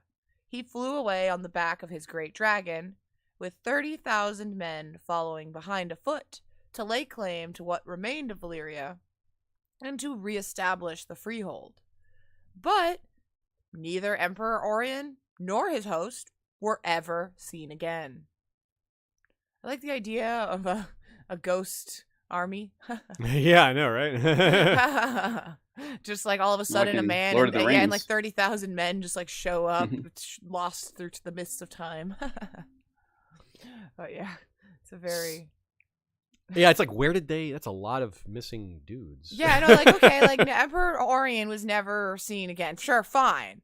But 30,000 people were never seen again. Like, where did the bones go? Yeah, they just Show me sank the in. bones. They must have had equipment. They must have had Yeah. swords and shields and horses and yeah. It's wild. Fun events like this kicked off the Century of Blood. I mean, all sorts of wild stuff happened there, right? And this made the title Free City a bit closer to true, as they were no longer ruled by Valyria. Of course, they have this dude claiming to be emperor here, but that didn't last very long, so that was a short little episode for them. And of course, they still have slavery and the blood sacrifice, and we'll get back to that later. But as we've been saying, though, Cohor, not a city of warriors. So these colonists, these people that he raised to be his army, yeah, might not have been the best army that you've ever seen. So, because they're used to hiring mercenaries, and when they were ruled by Valyria, they probably didn't even do that, because they probably didn't have much to worry about in terms of being attacked by outsiders. Like Sarnor wasn't going to attack them; it's their trading partner. Sarnor doesn't want war with Valyria. Anyway, so certainly these 30-some thousand non-warriors were not enough to intimidate a blasted wasteland into submission. I don't even think good warriors could have done that. Nina wonders why he didn't just try to set himself up there. Maybe he would have come back to it, though. Maybe he was going to go to Valyria, and maybe his plan was to return to Cohor. And maybe he did things in Cohor to establish himself before leaving, things that still are true now, or things that are still in play right now. In other words, like, the Valyrian steel secret? How did it get from Valyria to Cohor? Even though they didn't get the whole secret because they don't know how to remake it. Is it things like this? Maybe Orion was like, all right, Cohor, in exchange for you supporting my candidacy here, I'm going to give you half the secret of Valyrian steel. And when I come back, I'll give you the other half. And he never came back. So they didn't get the rest. That's a little random as a guess. There's not a lot to support this idea, but I feel like Orion couldn't have just given orders and been like, all right, you guys all follow me now. Like, he might have tried that because he's a big dragon lord and outranks everyone, but still he would want to not just tell everyone what to do. He would want to give them some motivation to follow him. He would, like, some of the rich people of Cohor might have other options, and he might want to make sure they were on his side, and he would give them concessions or things of value to make sure they're on his side, especially if he's going to be leaving. He wants to make sure the city's still loyal to him while he's gone. It's obviously a time of great chaos, so he can't just be like, you wait for me, and don't do anything until I come back. Like, Cohor's really far from Valyria, so there's a lot of... I kind of doubt he just gave them orders and expected them to stand pat, and that's that. So, yeah, I do wonder. I stood a little bit on it also, like maybe the 30,000 number was exaggerated. Maybe some of those he picked up on the way from other cities, Yeah. Or maybe some of them trailed off along the way. They maybe literally died or starved or got lost or abandoned. Or as news reached them that we're marching into a blasted landscape. Like, this is not like once word got to them that we can't actually march there. I guess. It's like 30,000 people. It's like you picture, like, once you see the first 10,000 people cross into, like, hell on earth, the next 20,000 just turn around. Like, it's just hard to imagine that, like, they all they all just keep going. Yeah, like I can't. Like, so I'm like, it makes me think, like, okay, like a bunch of them like crossed over and then like got infected with those like worms or whatever that like Araya got, and like maybe like they all got taken out by sickness. Like they all got killed by something that just like spread through the army. Like wildfire, right? Maybe a Khalasar got them. Before they even got that's there. true. You think maybe they would brag about it or talk about it, or there would be some record, That's or there true. would be They'd like have some dragon bones. maybe something. Yeah. What happened to that dragon? Like, Yeah, no, I guess that's.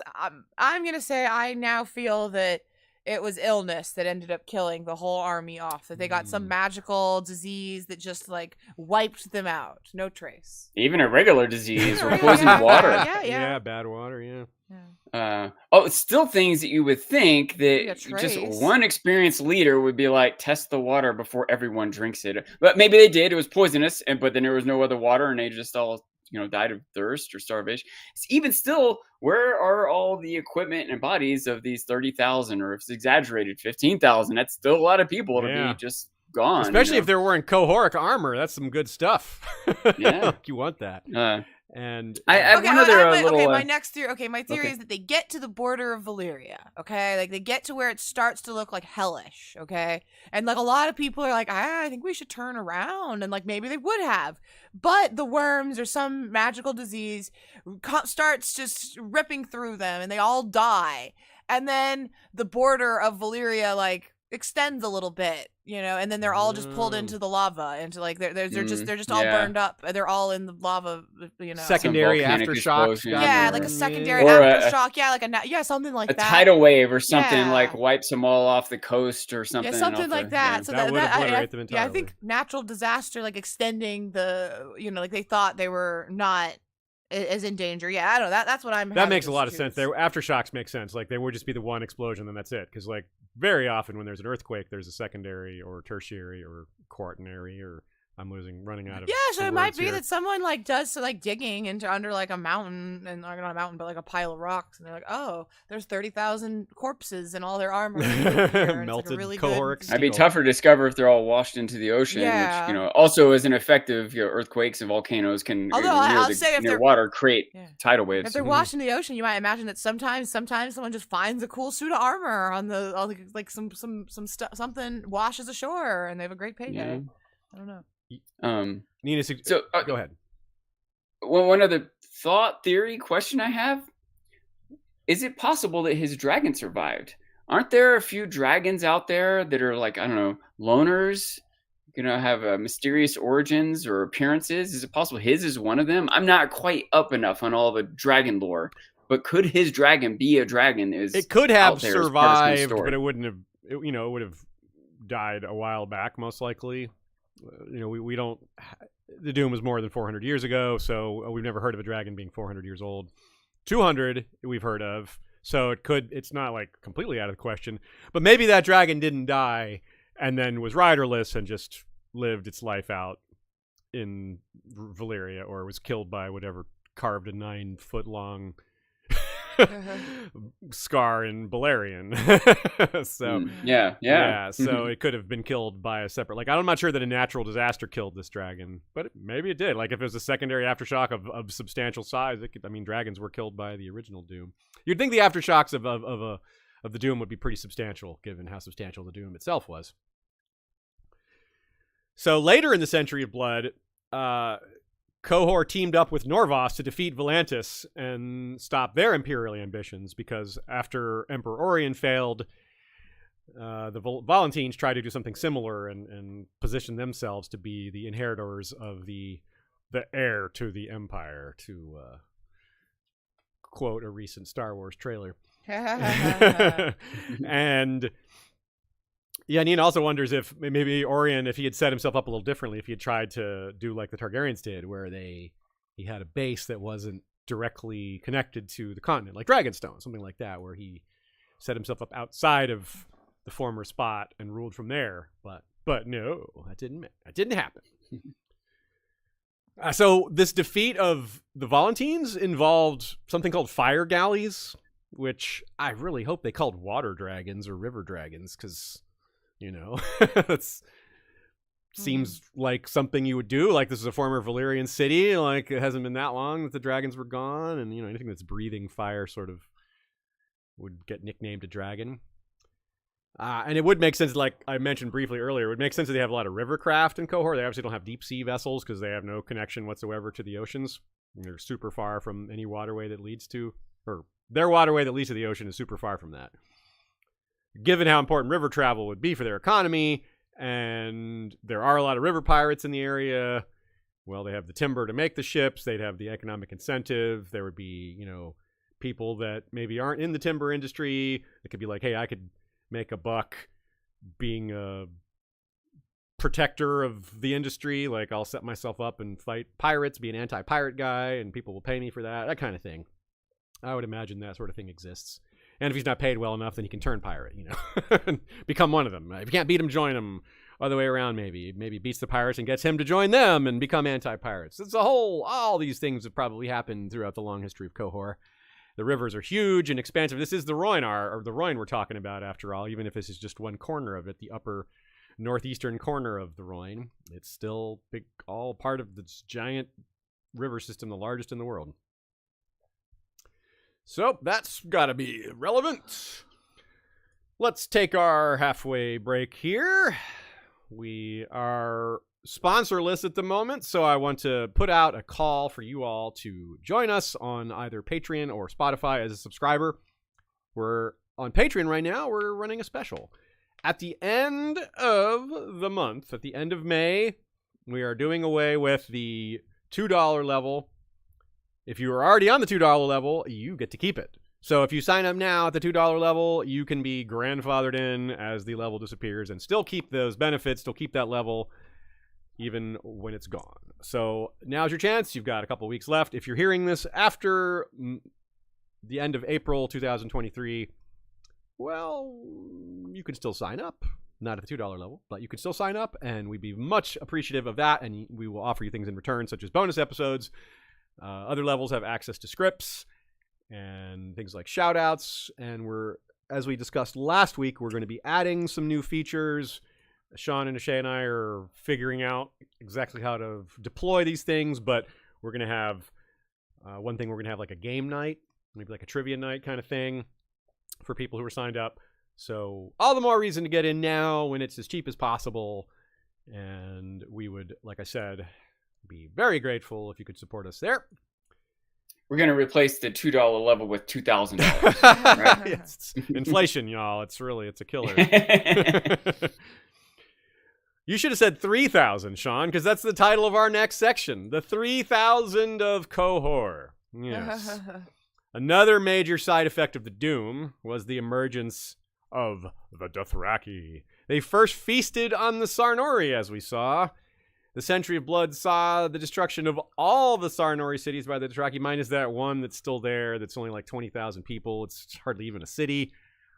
The Dothraki cities are much closer, or rather, the Dothraki homeland is much closer to the Sarnori cities and the Mother of Mountains than any other civilization, and the Sarnori lacked the protection of the Forest of Cohor, which is not the hugest, most impenetrable forest. There are, Dany and Drogo, they just, walked right through it on some trails, presumably, so it wouldn't have been the biggest obstacle for a Dothraki Khalasar to follow. But it's something. It has at least put them a little farther out of the way. A large Khalasar under a man named Khal Temo, who was one of the biggest Khals to emerge during the Century of Blood. Jorah claims this Khalasar was only half the size of Drogo's, but Drogo's Khalasar is monstrous. So this is still 50,000 people, because Drogo's was maybe 100,000. Cohor's defenders were insufficient. They had a lot of warning that this Khalasar was coming, presumably because it destroyed Asaria and Sarnath and these other places. And you can see the writing on the wall. They're like, okay, they're destroying all the cities closest to them. Pretty soon we're going to be the closest one left. We should prepare for this. So they hired sellswords, including they bought some Unsullied. And the Unsullied, of course, as you might be able to guess, even without looking at a map, Astapor is not exactly close to Cohor. Slaver's Bay is southern Essos. Cohor is northern Essos. And there's not like some river system they can really use to connect. The Rhoyne exits down on the other side of the blasted peninsula of Valyria. So these guys marched from Astapor to Cohor. That is a long, long march. That long march made them miss most of the action. By the time they got there, the Dothraki had already defeated the Cohoric defenders, and the sellsword companies had run away. Are you sure there wasn't a Frey in charge of the Unsullied? Well, they still fought, so maybe not. If this was not a smart Frey, if he was a Frey. So Cohor was almost beaten. They were on their last legs, even with these Unsullied approaching. The Dothraki got cocky and took a bit of extra time just before they were to take the city itself. That single night made all the difference. The Unsullied arrived and positioned themselves between the city and the Dothraki camps. This did little to curb Khal Temo's arrogance. In fact, it increased it, arguably. They could have easily flanked the Unsullied, as Jorah says, but it is important in Dothraki culture to show contempt to those who are riderless. Using strategy against lesser foes is as beneath them as the dirt on the ground that they are not trotting on, that the Unsullied are. Here's Jorah Sean with the rest. The Dothraki charged. The Unsullied locked their shields, lowered their spears, and stood firm. Against 20,000 screamers with bells in their hair, they stood firm. 18 times the Dothraki charged and broke themselves on the shields and spears like waves on a rocky shore. Thrice Temo sent his archers wheeling past, and arrows fell like rain upon the 3,000, but the Unsullied merely lifted their shields above their heads until the squall had passed. In the end, only 600 of them remained, but more than 12,000 Dothraki lay dead upon that field, including Khal Temo, his blood riders, his Khos, and all his sons. On the morning of the fourth day, the new Khal led the survivors past the city gates in a stately procession. One by one, each man cut off his braid and threw it down before the feet of the 3,000. Since that day, the city guard of Cohor has been made up solely of Unsullied, every one of whom carries a tall spear from which hangs a braid of human hair. Man, George is great with these anecdotes. That's so good. So the Sarnori didn't have that. The Sarnori, if they had, maybe they should have hired some Unsullied. Too late. So now, to keep in mind, part of the reason the Dothraki were so arrogant is they had already destroyed the Sarnori. So that was, it was kind of a little from column A, a little from column B. Also, Jorah may have embellished. He probably did. After all, his purpose here was to get Dany to buy Unsullied. turns out they are pretty badass. Like, they are pretty much as advertised. You can imagine that the Unsullied and Astapor and Cohor, they probably also all embellish this story. And even the Dothraki would be motivated to embellish That's this true, story. since they lost. You're totally right. Jorah, one thing he almost certainly embellishes is he says that the Unsullied were purchased almost as an afterthought. Like, 3,000 Unsullied, we know how expensive they are. We saw Dany gave like all these trade goods and Drogon for 8,000 of them. So, yeah, that wasn't an afterthought. He did say almost an afterthought. And Cohor was 10 times wealthier than the other cities. That might have been, a small cost to them. It's at the peak of their wealth. That's a great point. Okay, so they could have afforded an absurd amount. And they might have underestimated the Dothraki, overestimated the sellswords they already had. There could have been see a lot of factors. Could have been some misestimations all over the place. Yes, lots of bad math on both sides here. The Dothraki also have contempt for math. So do the Unsullied. They don't like counting. Yeah, and influence-wise as well, this has shades more Greek influence because of the 300 of Sparta, the hot gates, the stand at Thermopylae. Even the movie, which wasn't very accurate, well, that's some understatement, used a line that is attributed to history, which is somewhat reflected here, the line about how many arrows there were. The Spartan commander Leonidas said in response to, the archers of the Persians are so numerous that it will blot out the sun. And Leonidas was supposed to have said, then we'll have our battle in the shade. And this is kind of similar to the arrows fell like rain upon the 3,000, but they lifted their shields until the squall had passed. It's kind of making arrows into a weather thing, whether it's the sun, the shade, or rain. And the fact that they just kept coming, but they just kept holding. And the flanking as well. In the case of the 300 of Sparta, they couldn't be flanked because it was a pass until a traitor showed the way around the pass, and then they attacked from the rear, which, of course, that's where the parallel ends, because the Dothraki just gave up and said, all right, you guys win, and we cut off our braids and walk on past. Yeah. Now, the Persians lost not long after getting through the hot gates, but that's another story. Another parallel that I guess also a tangent, but it is a frustration to me of the story of the 300 is that, especially the way the movie presents it, is they're fighting off this invading slave culture so that they can go back home to their own slaves. Yeah, they're painted as defenders of democracy, but Greek democracy was not really. Or the Spartans especially. Yeah, maybe not all of Greece. But Spartan didn't even have democracy, right? They had two kings, which was kind of weird. The reason there were these tough Spartans is so that they could keep their slaves in line. That was like That's true. Yeah, it's very, very ahistorical in that sense. Yeah, they weren't really the good guys. They were just guys, I guess, do we know if Cohor had slaves? We were kind of supposing it. But because they're Valyrian, and that's who. Yeah, and we know that slaves are sacrificed for blood magic and things like that. Yeah. And so on some level you want to be proud of the people defending their home city against this invading horde who are going to enslave them. But this city also employed slaves to defend themselves so they could maintain their slave state. So I don't know if I'm necessarily proud of them for winning, but so they still employ Unsullied to this day as city guards. So that's relevant too. But as Jorah also points out, Unsullied who serve in small groups lose their edge when they have to be a cohesive unit that holds their values and maintains their way of life to stay that strong and formidable. Unsullied that go on guard duty end up becoming just like all other guards. They kind of get lazy and overweight, and you see the ones at Illyrio's mansion, they have very little to do. There's no real threats. They're not practicing as hard as they used to. They're not living out in the wilderness. They're not tough in it.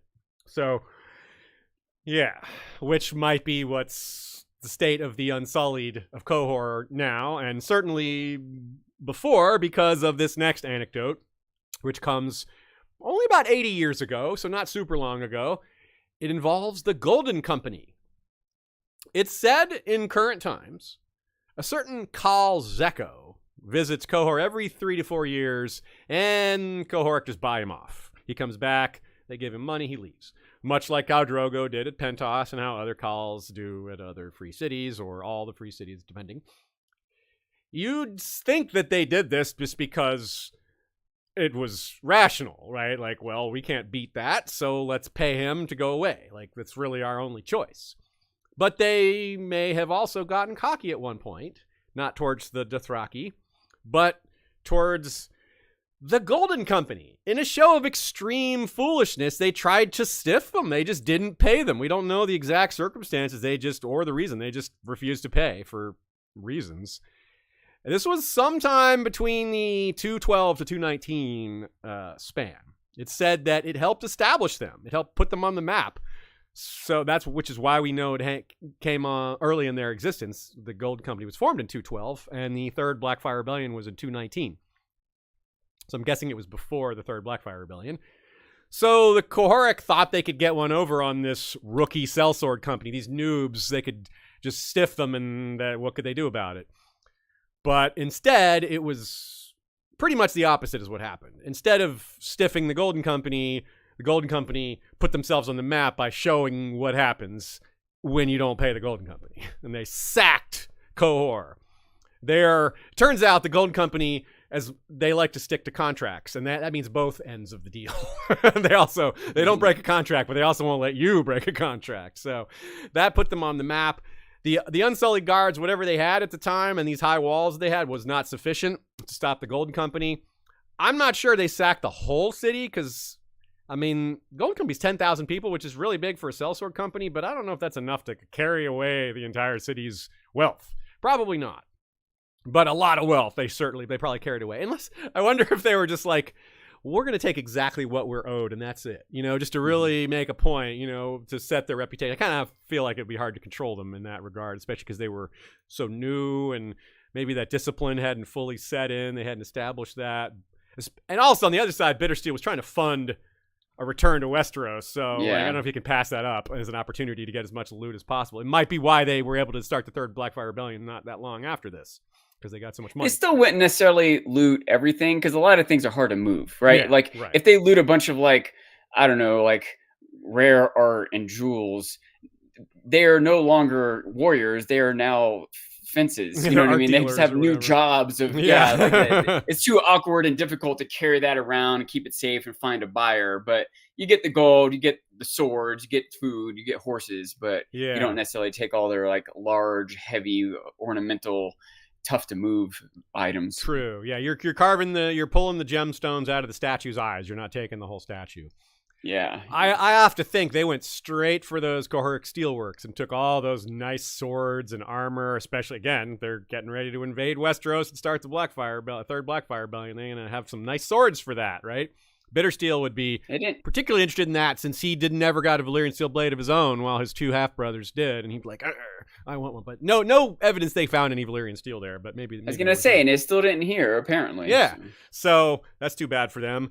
I would think maybe they knew how to hide it. People were like, hide your... They couldn't have had that much. They probably hid what they had. So I have to think this may have been a particularly invasive sack, because I think they would be looking for that. They may have even tortured people to try to find out where it was hidden or whatever. But again, there's a lot of guesswork here. Bittersteel was intent on establishing a reputation for his company. This reputation was, our word is as good as gold, not we torture you to find your sword. So, maybe this had come later, then their reputation was already established. But I don't know. I'm not sure what kind of leeway he thought he had or what he thought was the most important goals and etc. He might not have wanted to create lifelong enemies either, right? If he sacks them too hard, then they'll make a mission of coming back for him. That's true. Generations later or whatever, and he's like, look, I just need some money right now so I can get back to Westeros. He wouldn't want the other free cities to just not do business with him either, So that's relevant too. So there's a lot of considerations here, and we're not really, we can't be too sure of what he prioritized versus other things. But still, you got to think it was a big part of the reason, a big boost in their ability to start the Third Blackfire Rebellion, especially the forges, all that armor and weapons. And to create and maintain their prestige as a sellsword company. Yeah, it absolutely established them. It's probably the thing that first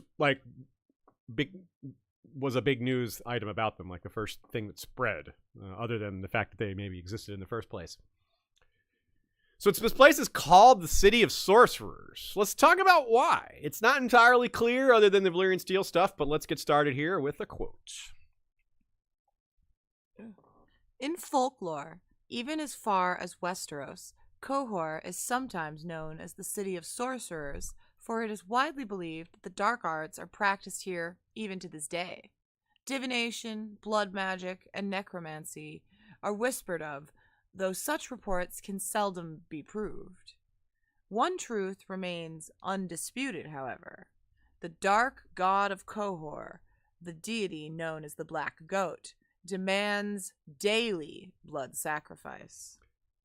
Notice how it says divination, blood magic, necromancy are whispered of, though such reports can seldom be proved, which implies that they have sometimes been proved. Like, rarely, but not never. So that right there is, I mean, a little bit is a lot when you're talking about divination, necromancy, and blood magic. And how connected are these things? Again, I asked the question again. We didn't really get too deep into it. How connected is the religion and worship of the Black Goat with actual magic? Like, how much is the sorcery, do they attribute to the Black Goat? Now, we have discussed many times that the actual origin of magic is disputable, and maybe just there's different ways to tap into it, and human beings put the face of a deity on that source, whatever, even if they don't know what the source truly is. So fitting this into that works really well. The face they put on it is the Black Goat. Why? I don't know. Maybe it's an imagery they saw in their visions or something like that, or some particular person saw in his visions or her visions when the religion was just new. Some prophet of the Black Goat that got it all started. Other people over time followed that person, and it grew over time. I mean, every religion has to start somewhere. Every strange worship of some bizarre animalistic creation has to start somewhere. So apparently in Valyria is where it started, or at least flourished, before moving to Cohor to have its own spot. So is necromancy a part of the Black Goat's worship? Is blood magic? Is divination? Blood magic seems the most likely, given the sacrifice. Sacrifices are associated with blood magic very clearly, and they believe it's got an actual purpose here. Sacrifice is demanded by their deity, or else. Or else what isn't entirely clear, but it's not good. And like you said, Sean, once they get started, they don't want to find out what happens. And to them, it's just, oh, we're sacrificing some criminals, some animals. Like, that's not that big a cost in their minds. And to us, it's like creepy and weird. But to them, it's just, I wonder how customary it is. Like, if you grow up there, does it just seem really normal? Or even like to people who are citizens, is like, man, this, even to me, a local, this seems, how much self ability to like look at themselves do they have here? It is on the extreme end, but people do a lot of things in the name of religion or even tradition in general. And it's not just totally made up for the story. I want to use the word Aztec, but I think that's like a little inaccurate, because the Aztec was like an outsider word used to incorporate a bunch of different Mexica cultures. Is the right? Mexica, is the right word. But they were, which is basically what is now Mexico City, but they were doing human sacrifice on a pretty massive scale. Yes. And their religious belief was that they had to do it, that it was like imperative for the world to continue. Yeah, like the sun won't rise if we don't do this, And so even that's maybe like a weird thought or a weird belief, but once you do believe that, if you really do believe that, you really better sacrifice somebody. Yeah, that's like, way less evil than letting the world end, right? Put yourself in that mind state. I say to mine, like, yeah, it's evil. It might seem evil to sacrifice people, but it's the lesser of two evils, way lesser, right? Like in a way, like, yeah, like everyone would die. Everyone would care about, whether this person you're sacrificing included. So they're dead either way. And by the way they look at it, this person, kind of like what Cregan Stark said last week when he was like, well, those men were dead the minute they marched, the minute they marched south, they were already dead. Like, oh, they're not actually dead, but they're going to die either way is kind of his point. Whether it's to the revenge of the god or to be sacrificed to placate the god, one way or another, it's happening. So yeah, it is hard to sort of wrap your head around human sacrifice or animal sacrifice being so normal that it's a daily, like, feature of the city, not just something that people do in their homes on a daily basis, because there's all sorts of weird things that people do, like even in our neighborhood here, that who knows what they're doing. There's people with chickens and goats in this neighborhood. I don't think they're sacrificing them, but there were goat heads found in a stream like a couple years ago here in Atlanta. Oh yeah, there were. There was the big theory about sacrifices, and then some people got up in arms because they're like, no, we wouldn't just like get rid of the goat head, like that's not, like, that is disrespectful, we wouldn't do that. So there was like a lot of debate about whether it was really religious sacrifice, because religious sacrifice wouldn't treat the goat head so disrespectfully. Do you even sacrifice, bro? Yeah, so people are weird. Yeah, that's the conclusion. Yeah, the jury's out for me on whether those goat heads were religious sacrifices or just some weirdos, is my point. Yeah. But yeah. Either way, that the fact that it was goats is almost certainly relates to the thing I said earlier, because of the Christian propaganda against trying to associate it with Satanism like centuries ago that still persists now. I think it's all just a big miscommunication. You're supposed to be sacrificing black oats, not goats. So let's talk about the Valyrian steel thing here. Did the Valyrians take note of the penchant for sacrifice amongst worshippers of the black goat and say, this would fit in pretty well, this is a good home for this industry? Probably not, because the industry of Valyrian steel reworking seems to have started after the Doom. But maybe that's why it ended up in Cohor. Like, was there an effort to save the knowledge of Valyrian steel? If so, it seems peculiar, or not peculiar, but interesting that it ended up in the place that's most equipped to handle it. A place that's already willing to do blood sacrifice on a daily scale and regularly, and is also already an expert at making swords. So you kind of feel like, it's like a chicken and egg thing. Like, did their expertise in metalworking come first, and that's why they're the inheritors of Valyrian steel? Or is it the other way around? Being the inheritors of Valyrian steel is where they got their expertise. I kind of think the first, because it sounds like they've been famed for their sword making since before the Doom. So they may not have, and we don't think that they were making Valyrian steel before the Doom. We think that was only in Valyria, and then it spread after. So with that in mind, if we operate on that as the more likely of the two scenarios, then it's probably the secret was taken to them, or someone brought it there, or several someones, knowing this would be the best place for it, and perhaps knowing, not just like, oh, I must preserve this secret, the world needs it. No, it's just, it's valuable. They want to carry the secret because it can make them a lot of money. That seems more likely. Like, oh, this secret can't be a shame if this secret was lost forever. I don't know if that's it. It could be that, but I'm guessing profit motive is more likely.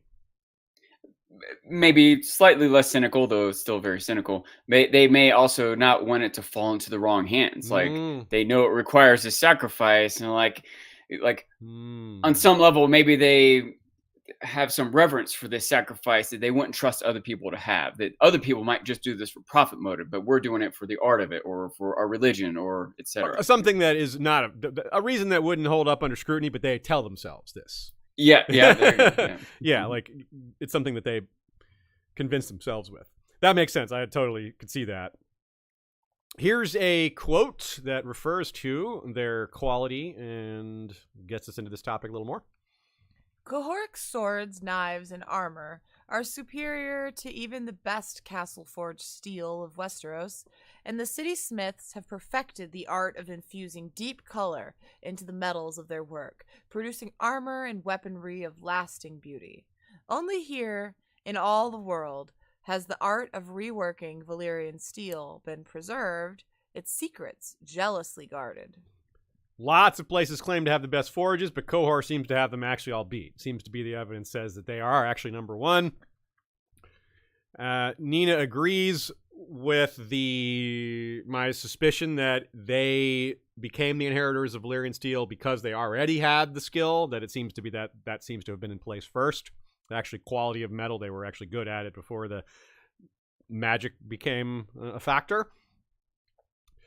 But what about this other, a little more about the recipe stuff? Was any other magic brought with it? Is that maybe the origin of some of the other magical practices there? Some of the other sorcerous practices that escaped the doom? Like other forms of blood magic. We know the blood magicians were very powerful there, but they weren't all located in Valyria. There must have been some enclaves elsewhere, and some of those would have had connections with the Valyrians. In fact, they may have been communicating directly using things like glass candles, so it may not have been like a carrying message back and forth kind of thing. Again, these visions, these abilities to look into the future and past and see dreams and visions could be the origin of the Black Goat's physical form as it manifests to humans. Someone may have seen it in a vision and been like, I keep seeing this black goat in my mind. It must be this is the deity speaking to me. Even though it just ends up being a different aspect of death to most everyone else. So that all kind of fits pretty well together in terms of how it settles into various societies and individuals. It does seem to be true that the secret of Valyrian steel was confined to Valyria in the first place. That's something that I kind of skipped over, but I wanted to clarify that. Because if that wasn't the case, then it'd be a lot easier to see how Cohor got the secret before the Doom. Because otherwise you're saying, well, how did the Doom happen so fast? It's not like someone could have just, here comes the Doom. I've got the ticking time bomb. If I can get out of here quick enough, I'll carry the secret with me. No, it was just sudden and unpredicted at all. Like, people were completely caught off guard by it. So no one could have in advance run away with this, I don't think, besides, someone like Danny the Dreamer, who did see it coming. And as we've speculated many times, it's very unlikely Danny the Dreamer was the only person who foresaw the Doom, given what a huge event it was and given how many people seemingly have access to various forms of divination and prophecy. So maybe, just maybe, some lesser magician type person saw this coming, convinced some other people, was able to prove to them that the Doom was coming, and they left Valyria and carried some secrets with them. In part, one of the reasons they knew they could get away with it was they knew that the people who would want to come after them for those secrets would soon all be blown away by the Doom. So they were like, we can get away with this because they're all going to die. Yeah. And again, that brings us back to Emperor Orion and maybe some of his manipulations, or maybe he, seeing Valyria destroyed, he knew that, well, someone in his court, one of his followers, one of his top artisans, someone sworn to him, was one of the people that knew how to make Valyrian steel, and that guy maybe stayed behind in Cohor while Emperor Orion went off to subjugate the subcontinent. And when Orion didn't return, that guy's like, guess it's time to set up shop here. And so the ingredients were already there. Some of the groundwork was already there. It's pretty cool. There's lots of possibilities here. We can't get like all the way there, but you can really see how the elements add up to this happening. The closest modern tale we have here is on a guy named Maester Pole. Now, we don't know when this happened, but it's probably fairly recent. And he tried to fish out the secret a few times and got punished a few times. Here's the quote. Maester Pole's treatise on Cohoric metalworking, written during several years of residence in the Free City, reveals just how jealously the secrets are guarded. He was thrice publicly whipped and cast out from the city for making too many inquiries. The final time, his hand was also removed, following the allegation that he stole a Valyrian steel blade. According to Paul, the true reason for his final exile was his discovery of blood sacrifices, including the killing of slaves as young as infants, which the Cohoric smiths used in their efforts to produce a steel to equal that of the freehold. So, Sean, you had a good question here. Sacrifice not to make it, but just to remix it. So that caused you to think of make a connection there, didn't it? Are you talking about with Tabo Mott? With ice, yes, right? And ice, yes, because he reforged ice, and and that was right around the same time period that Robert's bastards were killed, right? Not exactly. Anina points out that comes a little bit later. It comes a little bit later. It's Bara was killed. by the time of Tyrion and Clash of Kings and Tyrion 2 Clash of Kings, and Gendry was already they were already hunting for Gendry by that point because he ran away at the end of a Game of Thrones. Tywin doesn't have ice melted down until the end of a Clash of Kings. So like all these kids are killed well before that, and they're not killed in any sort of sacrificial way. They're killed by Cersei's people. So yeah, I to be clear, I didn't think that necessarily Tywin or whoever killed the bastards in order to have that it just child's blood for, but it might have been a happy coincidence. Happy, and, yeah, but real even happy. If the timing, happy. But even if it wasn't Robert's bastards, yeah, I don't think Tywin would have batted an eye if he told Toba Mott, "Hey, I want you to reforge ice into 2 more swords." And Toba Mott's like, "Well, I need the blood of a child." Tywin's like, "Okay, how many children?" Yeah, you know, like I don't like, think he's like, "Oh, never mind." Do they need to look a certain way? What hair color, eye color, anything you need? I got you, bro. I don't care about that. Tywin says, "Yeah, I agree with you." Tywin would not scruple. Yeah.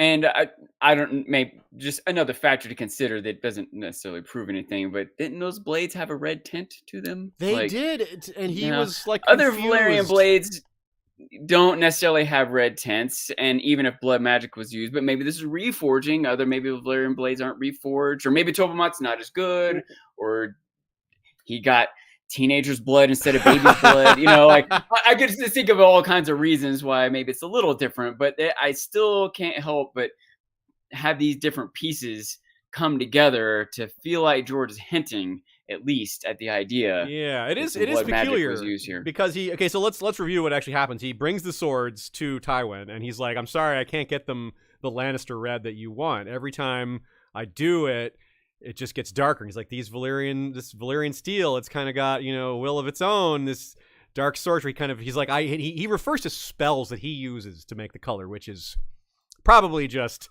something he calls it to make it sound, He might even think it's a spell. They don't understand the nature of chemistry and how molecules interact and stuff. Yeah, but, he may not be lying. He may just think that it is a spell. Like for him, it basically is a spell. That's a great point. So either way, Tywin's happy with it. He's like, "Oh yeah, don't worry about it, man. This looks great," which is a rare show of magnanimity from Tywin. Actually, he's actually happy, for a second. He almost smiles. And, but there's a lot of odd things about this anecdote, aren't there, Sean? Besides that thing that you pointed out, there's also this, all they did was cut his hand off for stealing Valyrian steel. He discovered blood sacrifices, and all they did was exile him. That does imply that it's he didn't actually get the secret. They're confident he doesn't understand it, or else they would want to kill him to keep him from spreading it. They're like, "Oh, that dude doesn't actually know the secret, or we would have to kill him." It's also interesting, I think, that even if he doesn't know the full secret, the fact that he's trying so hard and has been warned not to, and at least ostensibly stole a blade, it still seems like that's enough to kill him. Yeah. Why did they not kill him? I wonder if it's better for them to leave him alive. Maybe it implies there's less to steal, or maybe he's got some things wrong and they're happy to let him spread misinformation. Yeah. They're like, "Oh, he's telling people all these wrong things. Let's let him." This thing is probably wrong. Toba Mott probably didn't kill a child to reforge ice. Especially, and there's a really good reason why. He protected Gendry. So, this guy just isn't, and he, even when Ned was quizzing him, Ned decides he likes Toba Mott because of the way he protected Gendry. Really does not scream child sacrifice at all. Yeah. Right? There's a strong piece of evidence against it. So, Maester Paul's probably wrong about this. There's probably not. Maybe they do it, but it isn't necessary. There might be some Cohor Smiths that sacrifice a kid for good luck. Just better to sacrifice one than not, right? Just in case. But Toba Mott's like, "Nah, you don't need to do that." And he's not in Cohor, so he doesn't have to, go through the hoops. Follow some tradition. Yeah. He knows better. And being separated from Cohor, maybe he's learned a lot on his own, experimenting. Exactly. So it seems like there's some wiggle room here for Maester Pole. The reason they let him go is he didn't really discover the truth. They're like, "This guy, he's annoying. Cut his hand off and kick him out." But he's not a real problem. maybe because, like a lot of maesters, he's not fully accepting of magic as an element to this, and so that part gets downplayed, but that seems unlikely, because, like, what fool could think there's no magic involved in Valyrian steel? Like, it has to be magic. Like, it doesn't lose its edge, right? Like, I guess he could maybe think that's a work of man. It's hard to get in the mind of when you really get into the minutia of what people in this setting would see as magic and not magic. Analog. Analog reality. I don't know. So it also maybe tells us that they just haven't rediscovered the secret. They're still trying to figure it out themselves. They're like, yeah, that's the reason he can't steal the secret, is they don't even have it themselves. All they know is the remix and not the reforged. But it does imply they're still trying. Maybe they're still trying, hunting the old methods, and one day perhaps they'll stumble on it again. It also implies that he wasn't just after the secrets of Valyrian steel. It says Maester Pole's treatise on Cohoric metalworking, not just Valyrian steel. It's Cohoric metalworking. So he was also trying to figure out why their swords and armor are better than Westerosi stuff. So his interest wasn't entirely Valyrian steel here. That's a really important aspect to make sure people understand, because whenever this anecdote comes up, it sounds like that was his main interest, was Valyrian steel. No, he was just trying to study all the steel, and Valyrian steel is just the most interesting one, I suppose. The most peculiar, the most bizarre, the most misunderstood.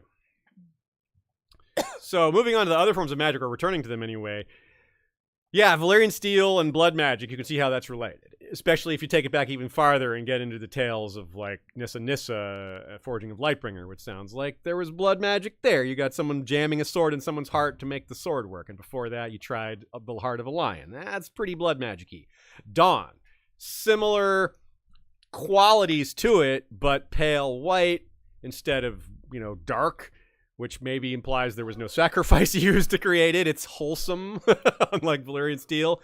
But still, it's peculiar because it has this same lightness and sharpness and permanence to it that otherwise is the same as Valyrian steel, but clearly looks different and unlike any other blade. So that also implies magic, but a different form of magic, yet similar, considering the result is so similar.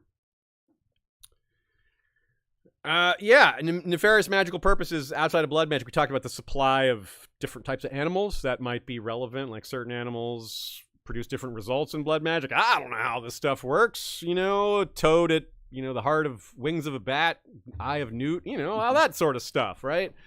You've got boars and elks and stuff in the forest of Cohor. You got different magical ingredients. I don't know, mushrooms. I think I mentioned the mushrooms already, but that's got to be a thing. There's got to be a lot of mushrooms in Cohor.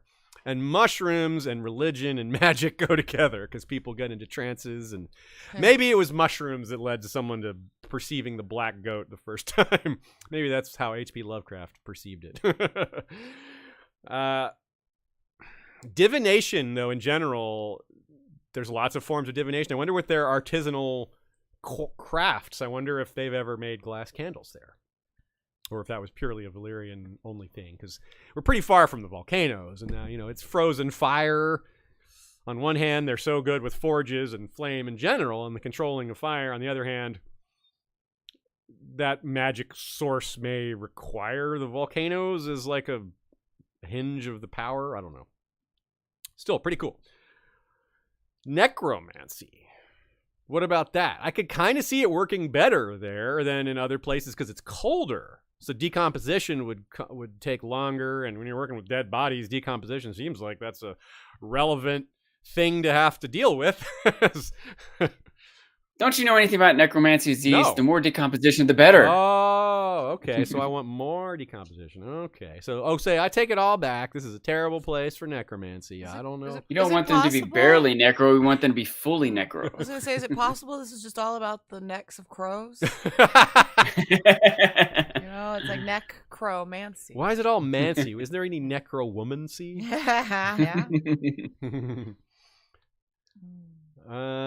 Yeah. So definitely a lot of possibilities, not a lot to like really get our hands deep into. So tell us what you think. What other sorts of magic do you think might be going on in Cohor? Any thoughts y'all have? We'd love to hear it. We'll maybe shout them out in a future episode. Lots of room for theorizing. So have at it, y'all. Our last section for today is people and characters. Given the suggestion of the Sarnori cities being destroyed, one by the Dothraki, Nina suggests that there were refugees. Not all the Sarnori were arrogant enough to stay there and expect to win. Some of them were like, some of you guys think we can win, but like they're 4 for 4 on destroying our cities so far. I'm going to leave. Yeah, so some people probably left. So, unlike Lys, which is on the opposite end of the spectrum, which has a lot of Valyrian blood because it's like the Dragon Lord's playground where they father bastards and, all the time and live there a lot. Cohor doesn't sound like there is nearly as much Valyrian blood, excuse me, in place there. So it would be more of, in terms of ethnic makeup, you might have more Sarnari bloodlines, maybe just other people from like Lorath and maybe old Andals, things like that. Not entirely clear, but there's a decent chance it's got a bit more of a melting pot feel to it than you might think for one of the free cities. It's certainly not going to be like Braavos, which is the ultimate melting pot of the world, as far as we know. Cohor might actually be more diverse than one would think. It's not a port, so it's still kind of limited in terms of like truly being a worldly cosmopolitan city, and it can't be cosmopolitan when your deity is the black goat. But hey, that's what I'm saying. It's probably more so than you would think given those factors. Who else has been there? Dany, Viserys, of course, Jorah and Drogo, the Golden Company. Varys, like we said, probably has been there. There's probably a lot of others who've had a sojourn there. We might hear of it later. Someone might think of it like having been there. I'm like, oh, that person's been to Cohor. I didn't realize that. Melisandre, maybe he's been there. Maybe he's been there. Makoro, who knows? Someone who's older that's been around a while, and Melisandre's apparently quite old, and someone who's that old has had time to get around. We think Euron's been there? Interesting. Well, it's not easily accessible by ship, so that might take it off the list. But if he's searching for like forms of magic he could use to bring back and utilize in his quest, then maybe. Yeah, maybe. Oberon? Ooh, yeah, that's possible. He's definitely been overseas. He's definitely fought in the free companies, and the free company he's fought in maybe went to Cohor, and the one he founded maybe took contract there. Yeah, that's entirely possible. That's a very good call. I like that one. One that we know for sure is Strong Belwas. Strong Belwas was sold from Meereen to Cohor, which might mean there's pit fights there, but I don't think so. We don't hear of anything like that. So I think he was just sold there to be a guard. I think he was done pit fighting, which is why he was sold from Meereen, and then Illyrio bought him from Cohor. Not sure why he picked him specifically. It's kind of interesting. Maybe because he had been from Astapor, and Illyrio wanted someone from Astapor or had been out that part of the world to be at Dany's side. Makes sense. Someone who's... I think he picked him because he was strong. That too. Yes, and he is. Not a bad choice by Illyrio there. So he is a good guard. When you say that whole hired knives, I've never seen one of the hired knives. Well, Strong Belwas was right there for some protection. Of course, it came in the form of poison locusts, but bodyguards got a bodyguard. One, whatever it takes, y'all. The Street of Steel in King's Landing is where most of the metalworkers in the city have their shops. And there's like a hierarchy here. Like, the closer you are to Visenya's Hill, the fancier the shop. Especially as the shops start going up the hill, where it's like a visible hierarchy as it leads towards the Sept of Baelor, right? The highest up shop, the tippy top, is Tabho Mott, Guardian of Gendry, liked by Ned. And yeah, so we talked about the reforging of ice and the child stuff, but he says he's the only one in the city who knows how to do the metal coloring thing, which makes you think, man, if you're a Cohoric and you know how to do these things, yeah, set up shop somewhere else. You'll be the best in town, and you'll make bank, because it looks like Tabho Mott's doing quite well for himself. He owns a shop and has a big house. It's like a multi-story house on Visenya's Hill. And he's, Westeros isn't the kindest to foreigners. I wouldn't call it xenophobic, but this guy is a foreigner and he's become wealthy there. He kind of made his way in another city. So that's, it's pretty cool. Isn't he also the one that made the green armor? Was that he made Renly's armor? No, he had that. He didn't make Renly's armor. Renly's armor was painted. He specifically, Renly came to him, but didn't actually buy from him. I think, if I'm right. Oh yeah, I think that's right. I could be wrong. It could be Renly. He might have done Renly's armor, but I think not. He actually says he's the best in the Seven Kingdoms, and it's one of those times where he might actually not be bragging. That might be true. He might actually be right. The biggest city in the whole kingdom, an armor from the city that produces the best. Yeah, I can believe it. It might actually be true. So you can still, Gendry, it was too bad for Gendry. He was in a really good spot. He was learning from him. And he did get, he learned enough to learn how to forge a helm and enough to work for the Brother Without Banners. But that's kind of cool, right? The Brother Without Banners, their blacksmith was taught by a Cohoric, so they might have better steel than most outlaw bands would have. Even though he didn't even complete his apprenticeship. But Taba Mott said the boy had promise and refused to out his true identity. On the other hand, let's go ahead. John. I just wanted to make a joke that somewhere down the line, someone's got to come along and call themselves Better Steel. That's gotta be Next up, someone that Ned would not like is Vargo Hoat, the paragon of ethics that he is. He actually uses the Black Goat as his banner while leading the Brave Companions, though it's probably not the banner of the Brave Companions historically, because we're told that it hasn't always been led by a Cohoric. They're not a Cohoric free company, even though their leader is currently one. So, yeah. But remember when we brought up the Sarnori refugees and people that may have fled Sarnor in advance of the Dothraki and settled in Cohor? Well, Vargo Hoat is unusually tall, and the Sarnori were the tall men. So maybe there's a chance that he has Sarnori ancestry. The Sarnori would not like to claim him as one of their own, I'm sure, but hey, they aren't around to complain. Now, Vargo is also known as the Goat, or the Goat of Harrenhal, and he had a goatee, though that term does not exist in Westeros. They do not call it a goatee. They just call it chin beard. I was like, no goatee, but then I looked up chin beard, and that comes up several times. We need to get you a goat tea. One of the other holders of a chin beard is Littlefinger, who is similar ethics to Vargo Hoat.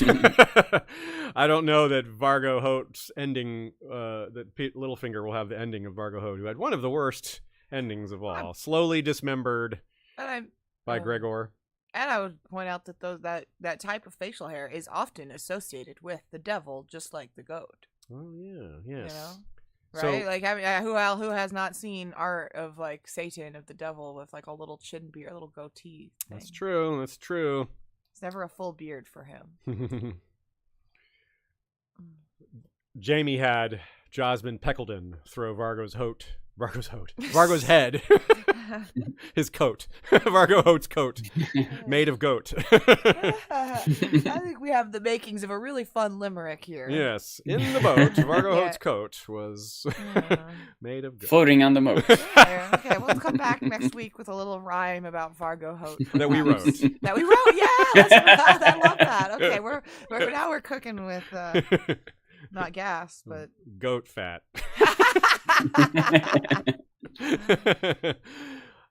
So Jaime had Jasmine Peckledon throw Vargo Hoat's head into the God's Eye. So there's a black goat skull down in the depths, maybe near some other famous bones down there. Among his many ethnicities, so we're not 100% sure he's being honest here. This guy, not the most honest man. Brown Ben Plum claims he's got some Cohoric through his grandmother. He also claims he's Ibonese, and the Ibonese aren't supposed to be able to mate with humans. They mate a little. The Ibonese mate a little with humans. It's just that they don't mate. Much. Like what? Well, it's that like men, women, we're only certain. It's the whole like giants and humans mating. Yeah, like, that's true. you like maybe an Ibonese man can't mate with a human woman, but an Ibonese woman can mate with a human man. That kind of thing. So I do think Yeah. that's very possible. Okay. Anyways, no Brown Ben Plum slander. Can an Ibonese woman mate with a plum? Okay, here's our final quote of the day. It's an interesting footnote. That's another part for our rhyme. Oh yeah, a quote, A footnote. quote, a footnote. This is gonna be great. Limerick about hope. For Cohor to consider as far as their future goes. Here it is. To believe that the stand of the 3,000 of Cohor put an end to Dothraki dreams of conquest, however, suggests a complacency akin to that of the High King of Sarnor's when the Horse Lords first came boiling out of the east. Wiser men know it is only a matter of time until the Khalasars unite again under some great call and turn west once more in search of new conquests. Some great call, eh? Perhaps the stallion who mounts the world, maybe? If the Dothraki want to go west again, Cohor would be the first city on their map there, since they were stopped by the 3,000. It was next, and then they got stopped. So if they were to start up again, that's where they would go. I'm not so sure Dany would go to Cohor, but she might. Well, she might send like a detachment there to get their, get them to kneel or to work out a deal or to threaten them. And it would not be good for them. They don't want to deal with the Dothraki. They don't want to have that fight. They might pay them off. They might give what's needed. They might, Certainly is interesting to consider, too, because then they have Unsullied guards there, and Dany is like mother of the Unsullied, in a sense, at least those ones that follow her, and maybe those ones could maybe be part of convincing them to be like, stand down. Of course, the Unsullied are particularly loyal. On the other hand, these are the same Unsullied that are just on board guard duty all day long and maybe aren't what they used to be. Their training has fallen off. It's been years since they've been trained, and nothing was reinforcing that. They're not being beaten to stay in line anymore. That might also be the thing that she would go there for, or send someone there for, is to release the slaves. Yeah, exactly. You don't have to pay me tribute. I'm not going to sack your city, but you have to release your slaves. No more... And the Unsullied would be slaves themselves and might be, hey, we agree. Basically, you should release us. Yeah. Any place that's killing children slaves or has children slaves or any slaves, but especially child slaves, would be on Dany's blacklist. The Black Goat's on her blacklist. Yeah, she would want to she would want to deal with it one way or another, right? It makes a lot of sense that she would just go right back to Meereen first and maybe stop off in Volantis on the way, maybe Lys and Myr and Tyrosh, since they're actually on the way. Cohor's not on the way, but she could make it on the way for part of her army. If she really unites the entire Dothraki race into one horde, she could send a hordelet off to go west, led by someone she trusts. Like send Dario. Yeah, or one of her blood riders. Send Rakaro, someone she really trusts. She kind of trusts Dario, but her blood riders are sworn to her, and they are like ultra loyal. So send some Unsullied with them too. I don't know. As much as I love the idea, I don't know if George is going to fit that into the story. It's expansive enough. It's the wrong direction. It would be off page. That's why I think if it does happen, it won't be Dany going there herself. It'd be something we hear that she sends men to do this, and they submit, and it's like a couple paragraphs. So we do have room for a couple paragraphs. But I agree. We're probably not going to go there directly. At least not in Dany's POV. You never know with someone else. Although I can't guess anyone. I can't think of anyone who seems likely. But hey, it's a great city. It's interesting. There's a lot of stories that could be told there just because it doesn't happen in A Song of Ice and Fire. This fandom's wide open. We got to imagine bigger than what's coming in the rest of the books. We know they're going to do more shows, more other things here and there. Who knows what the future will hold, and Cohor has got to be part of that future, I think. Maybe Dunk goes there. Oh, that would be cool. Yeah, Dunk and Egg going to Cohor. I could see why they would go to the Disputed Lands and those areas because of like the Golden Company and all that stuff, but yeah, why not? It's also not a really good reason. It's pretty far away. I don't think it's likely, but I just want Dunk to go everywhere. yeah. Any excuse for more Dunk stories. So it sounds like a few people got the trivia question right. The question again was, who else was called a black goat? The full explanation of this was Hoster Tully calling the blackfish the black goat of the Tully flock. And he goes, yeah, but Tullys are fish, so I'm the black fish. And that's where his nickname came from. So someone named Littlefinger guessed first. Littlefinger. You already knew that, Littlefinger. Then Megan Wolf and Ranabir Mitra. Good job, y'all. Another trivia question next week for you to test your A Song of Ice and Fire knowledge with. It'll be Celtigar. House Celtigar won the vote, beating out House Tarth, the Arbor, and Estermont, the Turtle Island. I kind of want to do a poll next week and ask people how they say it, Celtigar or Celtigar. Oh, yeah, and we'll find out in live. It probably is the same as how people say Celtic or Celtic, right? Yeah. Probably very similar. Probably similar. I'd be curious if people are the same. Yes. Yeah, we could do a little poll on that and see what people say, and then we'll report. If we remember, we'll include that in the episode next week. So yeah, we mentioned a lot of episodes or topics that refer to other episodes we've done: the Century of Blood, the Lost Valyrian Steel with Tommy Pappas, Blood Magic, which would be the most recent of these, Gagassos, which is a bonus episode available to patrons. Go to patreon.com, History of Westeros, or sign up through Spotify, and you get the episode that way. The Kingdom of Sarnor episode, one of our Valar Readers for the World of Ice and Fire episodes. We had a lot of fun with that. More Lovecraft influence there as well, by the way. Lovecraft influence. It's like the Lovecraft influence part of the world. Up in the northwestern corner there.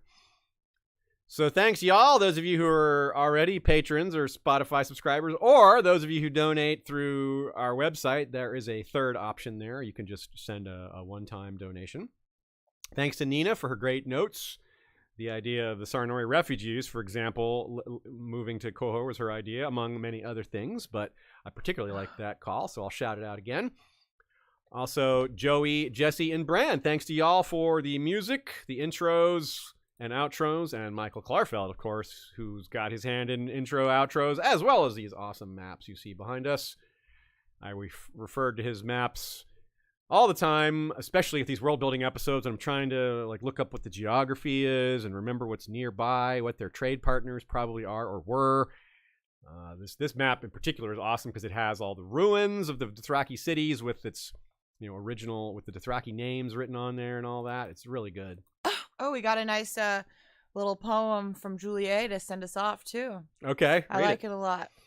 Vargo Hoat cooked a goat and flavored it with rye. Those who ate Vargo's goat were caused to die. I cooked Hoat's goat but didn't add the rye. I'll be blamed, I'm not famed, and have been known to lie.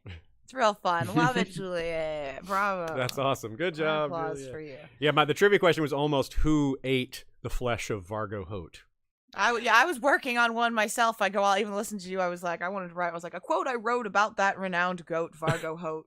Not just a footnote. Never just wrote. To him I must promote and dote and gloat. And that's where I left off. Nice. I have a lot I would like Well, to you got add. all that in 8 minutes. That's really good. I'm inspired. He's perfect limerick material. Perfect little poem. Yeah. Anyways, hopefully we'll remember and we'll have more Hoat rhymes. Thanks, Julie. Yeah, well, we'll go to the dictionary and find everything that rhymes and just work from there and include them all. Yeah. With that, all the more reason to do a reread because you'll find more examples and more inspiration. So I say what I always say as we bid you adieu. Valar, reread us.